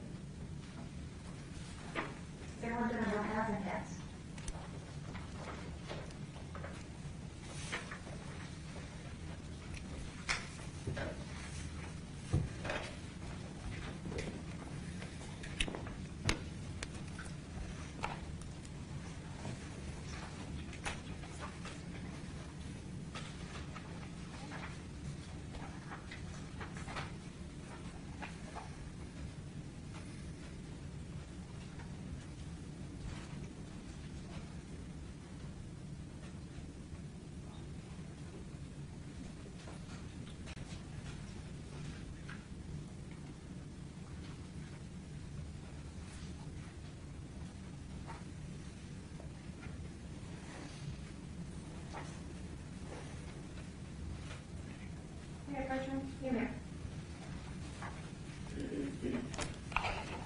Detective, I'm going to show you what's been marked as States 368. Are you familiar with this?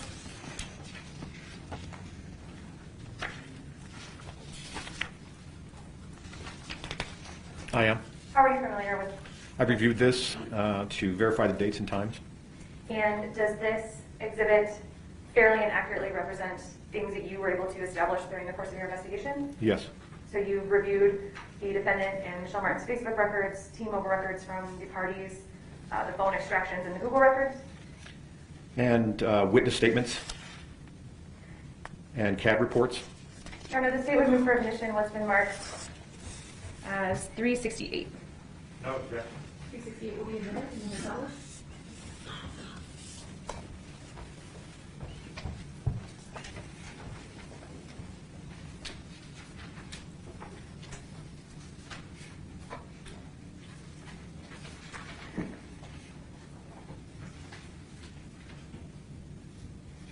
So since you've had the opportunity to review the defendant's cell phone data, Google location data, all of that stuff we've talked about, would you say that his movements on the day of the homicide, August 23rd of 2016, were typical for him? Based on the records we reviewed for that time period around the murder, they seemed unusual to me, yes. What seemed unusual about them? He wasn't moving around much.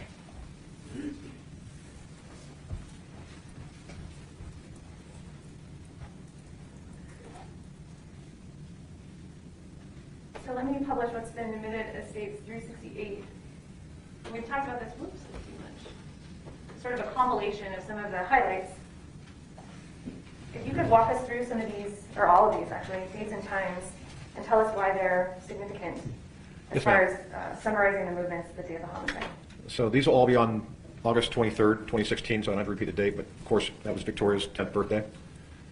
At 12:33 a.m., the defendant sent a text message to Michelle Martens, "Hey babe, should you do a line with us?" 5:19 a.m., Jessica Kelley texted her mother Lori about quote unquote fucking up. What does that mean? Based on speaking with Jessica Kelley, that she was back on drugs and she was making bad mistakes. Okay, continue. Now we're into the mid-morning hours, about 10:33 a.m. The defendant, Michelle Martens, went to the South Valley where Upullet is. 11:41, defendant and Michelle Martens went to David Chavez's house. 12:10, defendant Michelle Martens returned to apartment 808. 1:35, the defendant speaks with his brother Joseph on the phone. 1:53 p.m., defendant calls his brother. It does not appear that it was a connection. 2:02 p.m., again, brother Joe called the defendant, brother Joseph Gonzales, and that was a connection for about 88 seconds. 2:25 p.m., defendant called Michelle Martens. It's a 12-second encounter. 12:33 p.m., Michelle Martens texts Pauline to check on her apartment, on Michelle Martens' apartment. 2:36 p.m., Michelle Martens asked her mom, her mother, that's Michelle's mother, to get Victoria. 2:39 p.m., the defendant and Michelle Martens leave apartment 808. 3:08 to 4:40 p.m., the defendant and Michelle Martens were at David Chavez's, Uncle David's residence. 4 p.m., the school bus arrives at Arroyo Viejo's apartments with Victoria. And we're still on the 23rd, 5:05 p.m. The defendant, Michelle Martens, arrived back at apartment 808 at 5:30.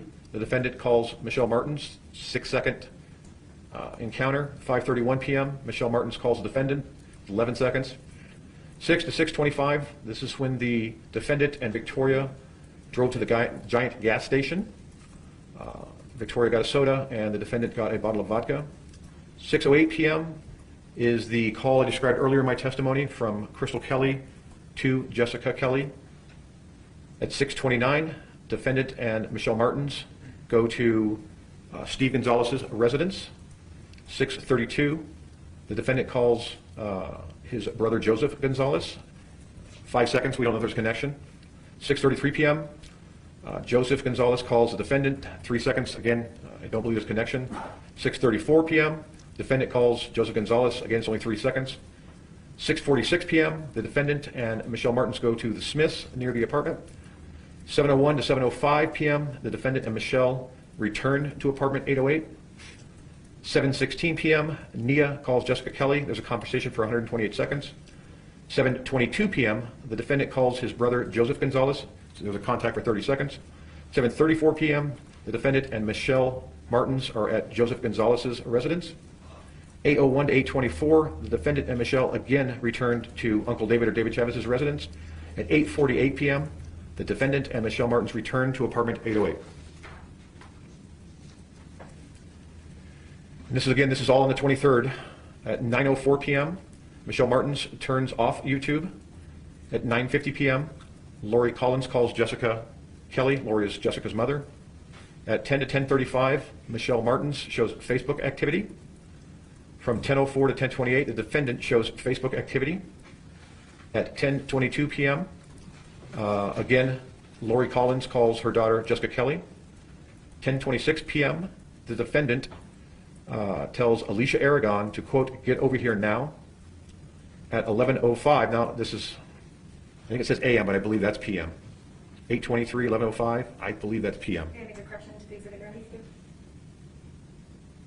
I apologize, I didn't see that earlier. At 11:05 p.m., Michelle's phone is outside of apartment 808. 11:15 p.m., defendant's phone is off Wi-Fi and hits a cell tower. 11:59 p.m., just before midnight, defendant's phone is off Wi-Fi and is hitting a cell tower. Now we're into the 24th. At 12:03 to 12:10, Michelle Martens shows Facebook activity. 12:08 to 12:10, the defendant shows Facebook activity. At 4:07 a.m., Michelle Martens' GPS moves. And then at 4:34 a.m. was the 911 call from apartment 407.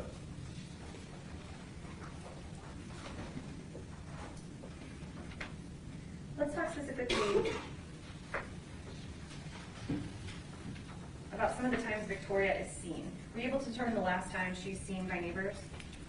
The last time she's seen, for all the interviews and everything, is 8:48 p.m. Is that when she's being carried downstairs? Correct. Ahead of that, when was the last time she was seen alive? Last seen time is 7:05 p.m. on August 23rd, 2016. Now, there's been some testimony about the defendant and Michelle bringing some cigarettes to Jessica. Were you able to determine if that is around the same time that Victoria was seen? It's after they return from the grocery store and there's an argument over the brand of cigarettes or something like that. And this 8:48 time, that's when we've established Jessica Kelley was carrying Victoria downstairs? That's correct.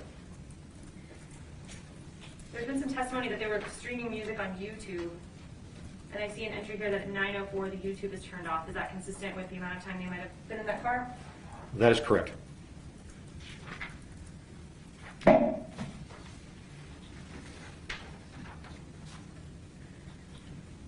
Let's talk about the crime scene a little bit. What was most notable to you in your review of all the scene photographs and the lapel videos and the FARO scan and all the things that you were able to look at in your review? What was the most notable thing about the inside of this apartment? The thing that struck me after I reviewed everything was it seemed like there was two different scenes. And if I can explain, Please. From everything we've seen, we believed somewhere between 7:05 p.m. and 8:48 p.m. that Victoria's murdered. The defendant and Michelle Martens return around 8:48. From 8:48 till almost 4 in the morning, we don't really have anything. There's not neighbors calling us. There's no fighting. Things are going along pretty well. I'm sure you've heard testimony about the cleaning of the scene, how thorough it was, what was used, what was done. And then all of a sudden, around this 4:30 time, we get this 911 call. It seems to be a different scene, almost a panic. Some people will call it organized, and then it turned into a disorganized scene. So now you have Jessica Kelley in a panic, is now starting a fire, and she's essentially diving off the back porch. That didn't seem organized, didn't seem planned. That seemed a panic. So when I reviewed everything and looked at the scene, in the investigation, I saw two separate events, if you understand what I'm trying to say. In your experience, or in your judgment, would there be any reason to clean that carpet and go through that cleanup if you were going to burn the building down? No, that's what I explained. If the organized part was the cleanup and removing of items, and then all of a sudden it turns into, I'm going to burn the apartment down and dive off the back porch, that doesn't seem like part of the plan. It's part of the panic. Something happened. Something happened that caused Jessica Kelley to panic and make really bad decisions. Have you personally been inside apartment 808? Several times. Did you ever test how the sound carries throughout the apartment? Yes, I did. How did you do that? We did is in 2017, I believe, one of the visits, as I took some of the detectives working with me. We went out and did our first visit, and instantly what struck me was, how did they cram 3 bedrooms in this little teeny apartment? So I stood in the living room area, kind of in the center of it, and I'd have my partner go into a bedroom with both the door open and door closed and just talk. They have a conversation. Sometimes I couldn't hear exactly what they were saying, but I could hear the conversation. And I remember thinking, if I rented this apartment, I would be downstairs the next day saying, I'm moving out. There was no insulation, it seemed like to me. We know that the defendant, we talked a little bit about the phone records showing the trip to the U-Pullet, and there was a part in Michelle's car that was broken. Were you able to determine if the defendant worked on that car outside in the parking lot at the Arroyo Vias? Yes, after the U-Pullet, there was something to do with the whatever rolls up and down the window.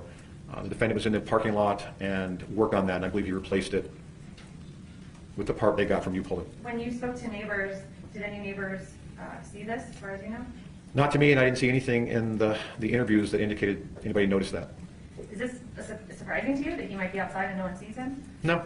Why not? It's a big parking lot. There's a lot of apartments. People come and go all the time. It's just not going to stand out.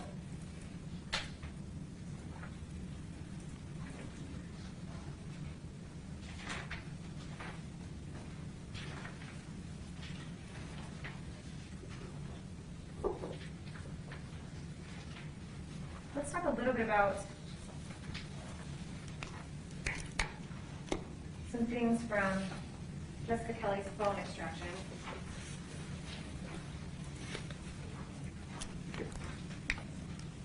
Okay, approach on. Detective, I'm going to show you what's been marked. There we go. I'm going to show you what's been marked for identification in states 354, 355, and 356. Do you recognize these?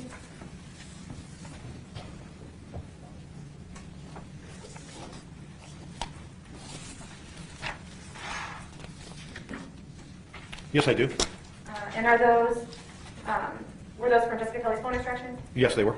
And those are accurately reflecting what was extracted from her phone? Yes, they do. Your Honor, this year would move for admission states 354, 55, and 56. Okay. 354, 55, 56 will be admitted. May I publish? Detective, I'm going to show you states 354. Can you tell us what we're seeing here? That is Jessica Kelley on the right and the defendant on the left. That is a master bedroom 808. And 355? Again, that's Jessica Kelley, and that is the bedside table in the master bedroom 808. 356? Again, that's Jessica Kelley in the master bedroom in 808. And do you see a person back here? I can show you the actual It's photo. difficult enough. 356. You see another person in that photograph? Yes, I do. Who is that? The defendant. Do you know when these photos were taken? I remember the exact date. It was shortly after Jessica Kelley began associating with the defendant, and right around August 20th is when she began moving into apartment 808. Are you familiar from your evidence views with some of the physical evidence in the case? Yes. I'm going to show you what's been admitted as states 26. Do you recognize, this is a scene photo, but do you recognize these items? Yes, I do. Looking at states 26 and states 354, do you see any items from states 26 that appear in the master bedroom with the defendant and Jessica Kelley? It's a bit blurred, but you can see the sheets. I guess what you call them, the flower sheets, I guess they're called. This purple bedding right here? Yes.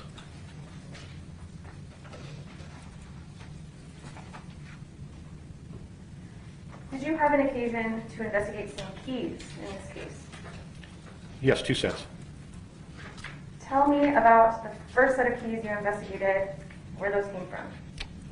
There was, I don't remember how many keys, but they had, I believe, a Smith's card and another, like a little a card you attach to your keychain, and had a purple, like a wristband, a slinky wristband on it. That was found in the grass outside of apartment 08, the rear of apartment 808. And that was collected by crime scene specialists at the time, or the crime scene detectives at the time? Yes, during the original investigation. Did you determine who those keys belonged to? I did. Who did they belong to? A former resident by the name of Mary Lou Contreras. So did they have any significance to the actual murder or any relation to the murder at all? No, when I talked to her, she said she was out walking, lost her keys, and that's where I lost them. What about the other set of keys? Where did you... There was another set of keys that I first noticed reviewing crime scene photos. There's a piece of like triangular furniture with several drawers in it in the master bedroom. And in one of the small drawers, there was a set of keys, a few keys, and again, it had like a fresh values card and other cards on it like that. That's the first time I saw those keys.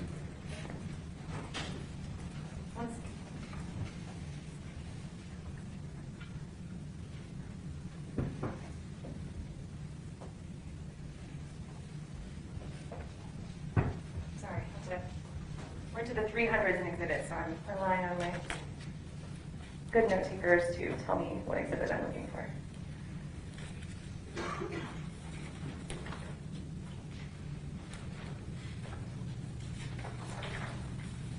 I'm going to show you states 3, 3, 4. Is this? I'm not sure which way this goes, but is this the photo you're talking about? Is this the furniture? Yes, that's the crime scene photo, and that is a small drawer in that triangular piece of furniture that was in the master bedroom. I guess if we see this light switch, we can orient. This is up. Yeah, the top of the triangle is up. Okay. May I approach, Your Honor?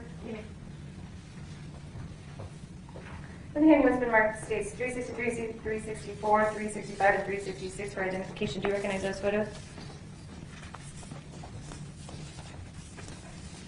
I do, yes. Did you take those photos? Yes, I did. Where are those photos from? Those are photographs from a set of keys that I obtained from Michelle Martens' father, John Martens. And do those accurately represent the keys when you took those pictures? Yes, they do. Your Honor, the state would move for admission states 363 through 366. Okay. 363 through 366 will be admitted and published. Thank you. So looking at 334, were you able to determine if the keys you received from John Martens were the same? Is 334 the previous? I couldn't see them. Yes, sorry, 334 is what's being published right now. Yes. So how did you know to get these keys from John Martens? Tell us a little bit about that. I learned that after the scene was released, the crime scene investigators released the scene, Mr. Martens took those keys from 808 and held on to them until I went and retrieved them from him. What did these keys, who did they belong to? Michelle Martens. How were you able to determine that? One from John Martens, and two, the fresh value rewards card you see there, went to Smith's and they checked and it came back to Michelle Martens.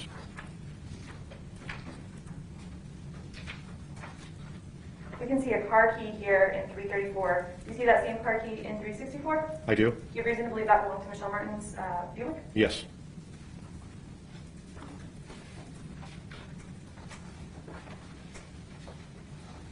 And this crime scene photo, 334, this was taken the morning after the homicide? Yes, it was. During the initial search warrant? During the initial search warrant, yes.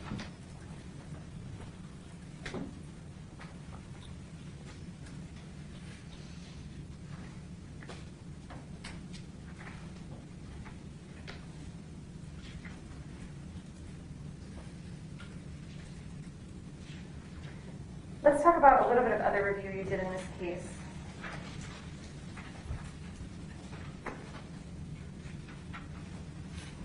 May I approach him? I'm going to show you what's been marked for identification. It states 358, 359, 360. Do you recognize these photos? I do. Where are these photos from?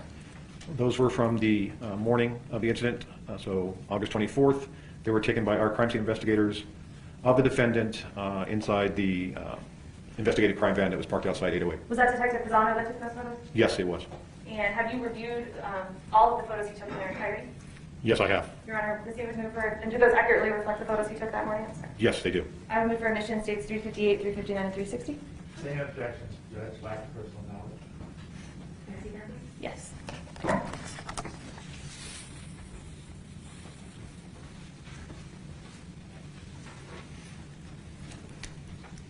Overall, 358 to 360 will be admitted in your file.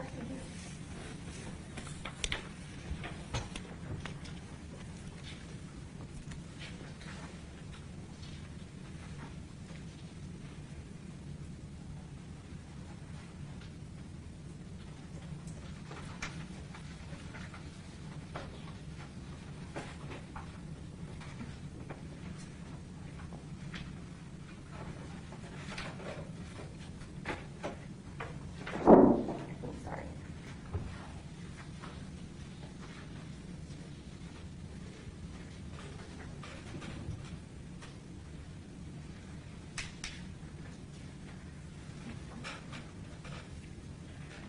Did you have an opportunity, Detective, to compare the photos taken of the defendant the morning of the homicide inside the crime van taken by Detective Pisano to the photos of the defendant taken that evening after his interview taken by Allison Nodes?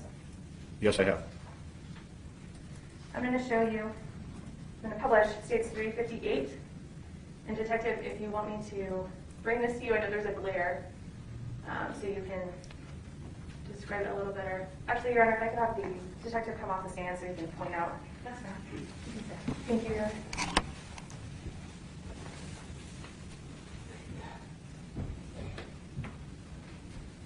Detective, I know these get a little washed out when we put them up there, so I'm going to hand you 358's on the elbow and hand you the other two. And if you could just walk the jury through what you see on these photos from that morning.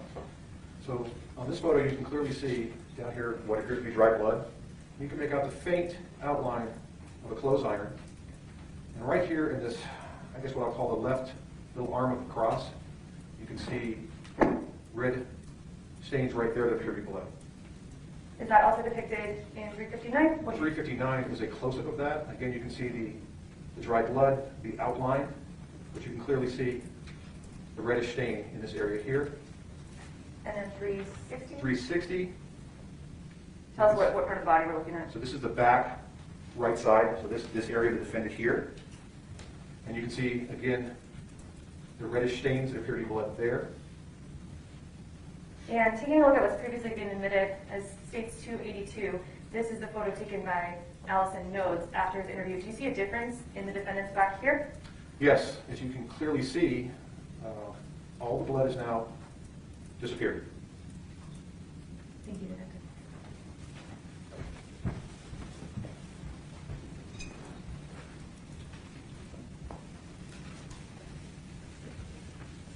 Did the defendant in this case admit to cleaning his fingernails? Yes, he did. Did he also claim that that injury to his eye that we see here in States 357 was a fresh injury? Yes, he did. And who did he tell that to? The initial investigators the morning of the incident, the murder. And you were able to determine that this came from the altercation at the barbecue? Yes, that previous Saturday. I'm sorry, the previous Sunday. The 21st? Correct.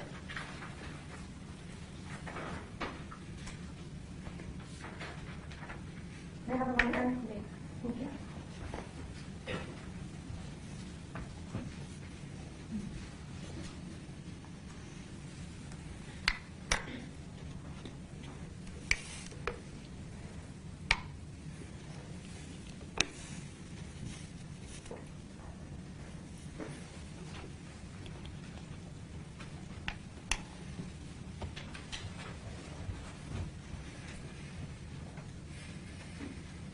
Detective, you talked a little bit at the beginning of your testimony about experience, classes, and things you've taken regarding DNA.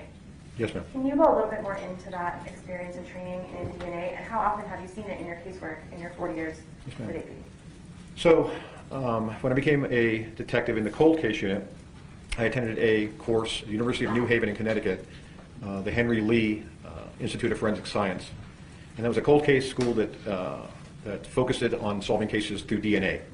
I've also attended, I believe, 2 more additional courses put on by the Department of Justice, United States Department of Justice, involving cold cases, solving them with DNA. I have been certified twice through the Albuquerque Police Department Crime Lab to collect DNA from people. I have investigated a number of homicides, and one of the things that we always focus on is the potential of DNA in our evidence. I've been able to solve a number of homicides through the use of DNA. In this case specifically, was there already DNA, was there already some DNA being analyzed when you first came on board and pulled that first call from Crystal Kelley? I wasn't aware there was. All I was asked to do was pull that calls, but yes, I later learned there had been some DNA work done before I came on board. When did you start reviewing all of the DNA results available in this case? It would have been September 2017, after I had begun reviewing and completed all the review of all the reports and witness statements, lapel video, things like that. I then started being made aware of some DNA reports. So I think you were talking about you were on travel somewhere, and that's when you did that big push to review everything without distraction. Right after that is when you started the review? Yes, it was after. I remember it was after Labor Day of 2017. During your time after 2017 on this case and when you became a dedicated detective to this case, was more DNA requested? Yes. And did it go from one lab to DNA Labs International as well? Yes, from the state lab to DNA International, that's correct, yes. Why was the decision made to start testing at a secondary lab? The state lab only has resources to test and with certain technology, where DNA International had, I don't know how to describe it, I guess better technology, more up-to-date, more advanced technology, so the decision was made to utilize that lab. Did you yourself participate in times where you took evidence up to the state lab for testing? Yes, many times. And we've heard a little bit about male DNA in this case, and Ms. Archuleta from the state lab testified that there were about 33 or so buccal swabs, aside from the standards that she had. May we approach? Sure. Standards, the Q-tip that went into someone's mouth, that got delivered up to Ms. Archuleta in the state lab. Do you know where those came from? I do. Where did they come from? I collected them. During your investigation, when the DNA started coming back and there was a Y profile on Victoria's back that was comparable, why was it important to you to figure out or try to figure out who that might belong to? That very well could lead to who's involved in this. It could be, we were concerned it could be a first responder or somebody who may have visited the scene. So I met with the officers, first responders, I believe even an ADA that went to the scene and collected their DNA standards. So every male that you're aware of that was at the scene of the homicide, you collected a standard from and it was tested by Ms. Archuleta? Except for the defendant, I did not collect his. Who else did you collect standards from? From logical people that may be suspects or that we wanted to rule out or rule in based on that partial Y profile that was detected on Victoria's back. So we've talked a little bit about Martine Martinez and William Hollis. Did you collect their standards? I did, yes. Who else's standards did you collect, if you can remember? Oh, Angelo D. Herrera, Elijah Griffin. I have to go through my report stuff, but everyone who would be, I don't want to say a person of interest, everyone that we needed to exclude or potentially include in this investigation, whether it was, like I said, a first responder or somebody who possibly could be involved that we identified that we could find, I tried to collect their DNA profile, or DNA standard, I apologize.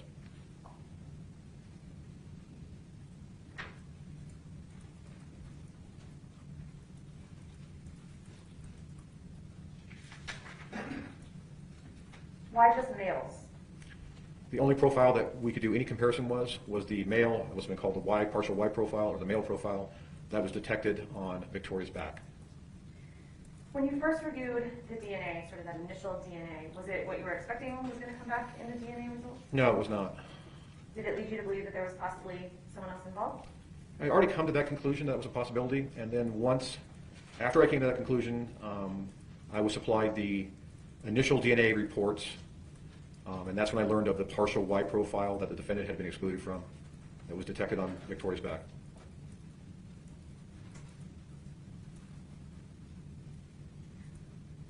What were you expecting there to be? Well, of course, you'd expect the victims, Victoria's, to be on there. Her mother. In a way, I even expected the defendants to be on there. Jessica Kelley. that was the people she was around in the hours before she was murdered. Let's talk specifically about the places on Victoria's body where DNA was found. We have states, to get the easel here.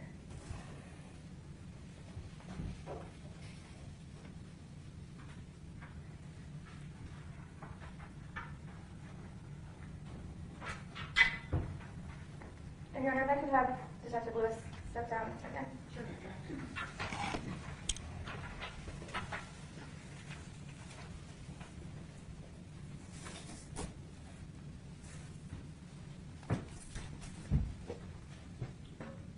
We have states 314, which is just a body outline, and we have Michael Jarvis from OMI just sort of walk us through where on Victoria's body swabs were taken, where they actually swabbed.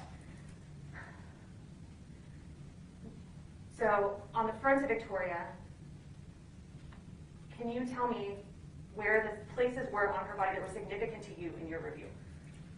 To me, since I learned she died of manual strangulation, and in my experience in training, when you have manual strangulation with a victim, they're going to fight. And it's work. So with that struggle, you get friction, and you get what's called touch DNA. The cells come off. So I was very concerned there around Victoria's neck. Next, in my experience of working other strangulation homicides, are the hands and the fingernails. Because when you're being strangled, you're going to fight. And based on what I've seen the entirety of the investigation, Victoria fought like a hero for her life. So those were the main locations I was looking at. That's what I've looked at before in strangulation cases. Those were the locations I would expect to see who was involved in a manual strangulation. So we know from the testimony of the DNA analyst that in all of these locations, while there may have been wide DNA located, it was insufficient or like such low level they couldn't even tell us anything about it. Objection, leading. Rephrase the question, sustain. If Victoria's body was cleaned or wiped down, would that impact your understanding of the DNA found on her body? Yes, it would. How so? Any type of tampering with your scene, whether it's a body or a crime scene, any type of tampering, washing, cleaning, putting water on it. Was the school pretty thorough about documenting incidents and headaches and stomach aches and scratches? Yes, they had like a nurse's visit medical log that went back to 2014. There was illnesses and hurting because she was on the monkey bars, things like that. They were pretty good about documenting any type of incident. Going back to your experience, how many strangulation cases, or have you worked other strangulation cases? I have, yes. And tell us about what you expect to see in a strangulation case, DNA-wise. Where the injury is, this case, the manual strangulation, I would expect, unless someone's wearing gloves, I would expect to see transfer. And I know from previous interviews of offenders who have talked to me after they have strangled somebody to death, very consistently they talk about how difficult it is. They talk about their hands being tired. One defendant who confessed to trying to strangle a victim to death, she couldn't finish, and they had to kill that victim another way because of the victim resisting. And all of them, the victims resist if they're conscious until they become unconscious. And that's why you expect to see the location where the strangulation happens, in this case in the neck, around the neck, and you expect to see it on what they're going to fight with. Their hands, specifically their hands and their fingernails. Are you familiar with what Victoria wore to school that day? Yes. Can you describe that article of clothing for us? It describes a one-piece jumper. It's a single-piece outfit. May I approach you? Easy.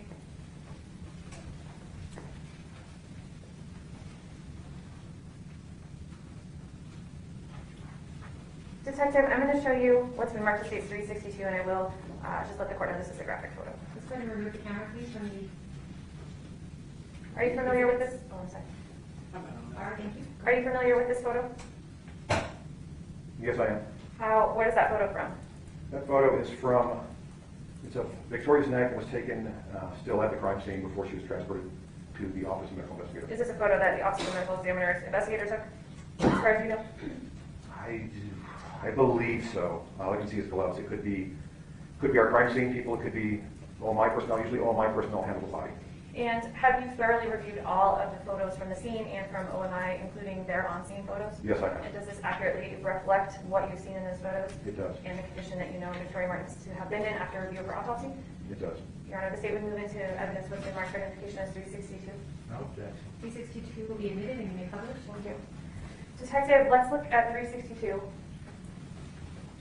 Tell us what we're seeing here. That is a photograph of Victoria's neck the morning that she was located, August 24, 2016. What are we seeing here? Extensive bruising on her neck. Is that typical for a manual strangulation homicide? In my experience, yes. And why is this location and the bruising here significant to you in your review of where DNA might be? As I described before, when you have manual strangulation, you have usually a struggle, you have friction, hands on neck, and then you could have transfer of what we call skin cells onto the body. And I would expect, if there's not gloves worn, there would be a possibility we could recover DNA of the offender at that location.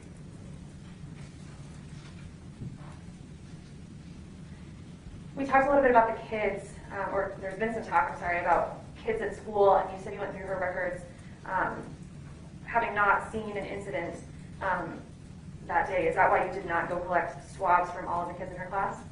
Not just based on APS records, we had nobody tell us that either at school or outside of school that Victoria had any type of rough and tumble, wrestling match, physical contact with either kids at school or kids in the parking lot. Would you expect transferred DNA on someone's neck just from going to school? I would not know.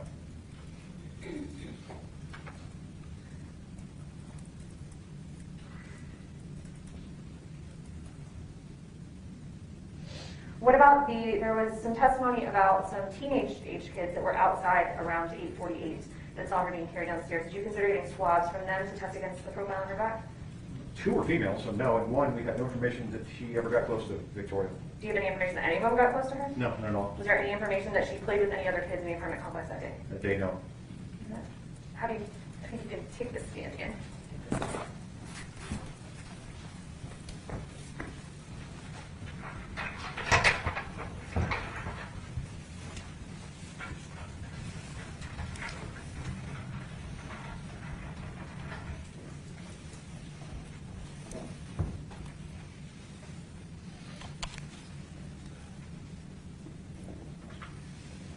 Is it significant to you that the DNA found on Victoria, her neck, hands, and fingernails was a Y DNA? Yes. Was Y DNA? Yes. Why? That would tend to lead me to believe as an investigator that a male was involved in Victoria's death.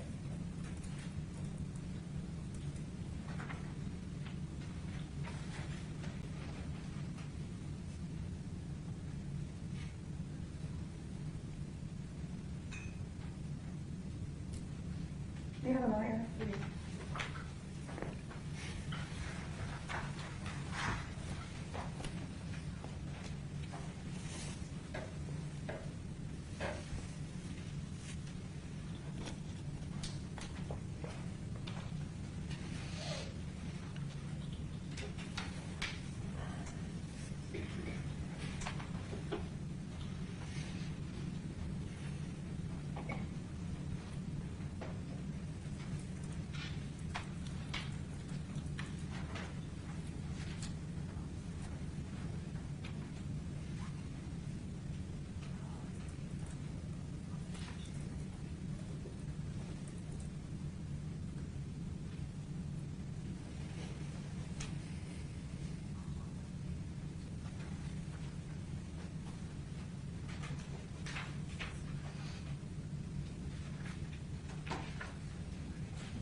I'm gonna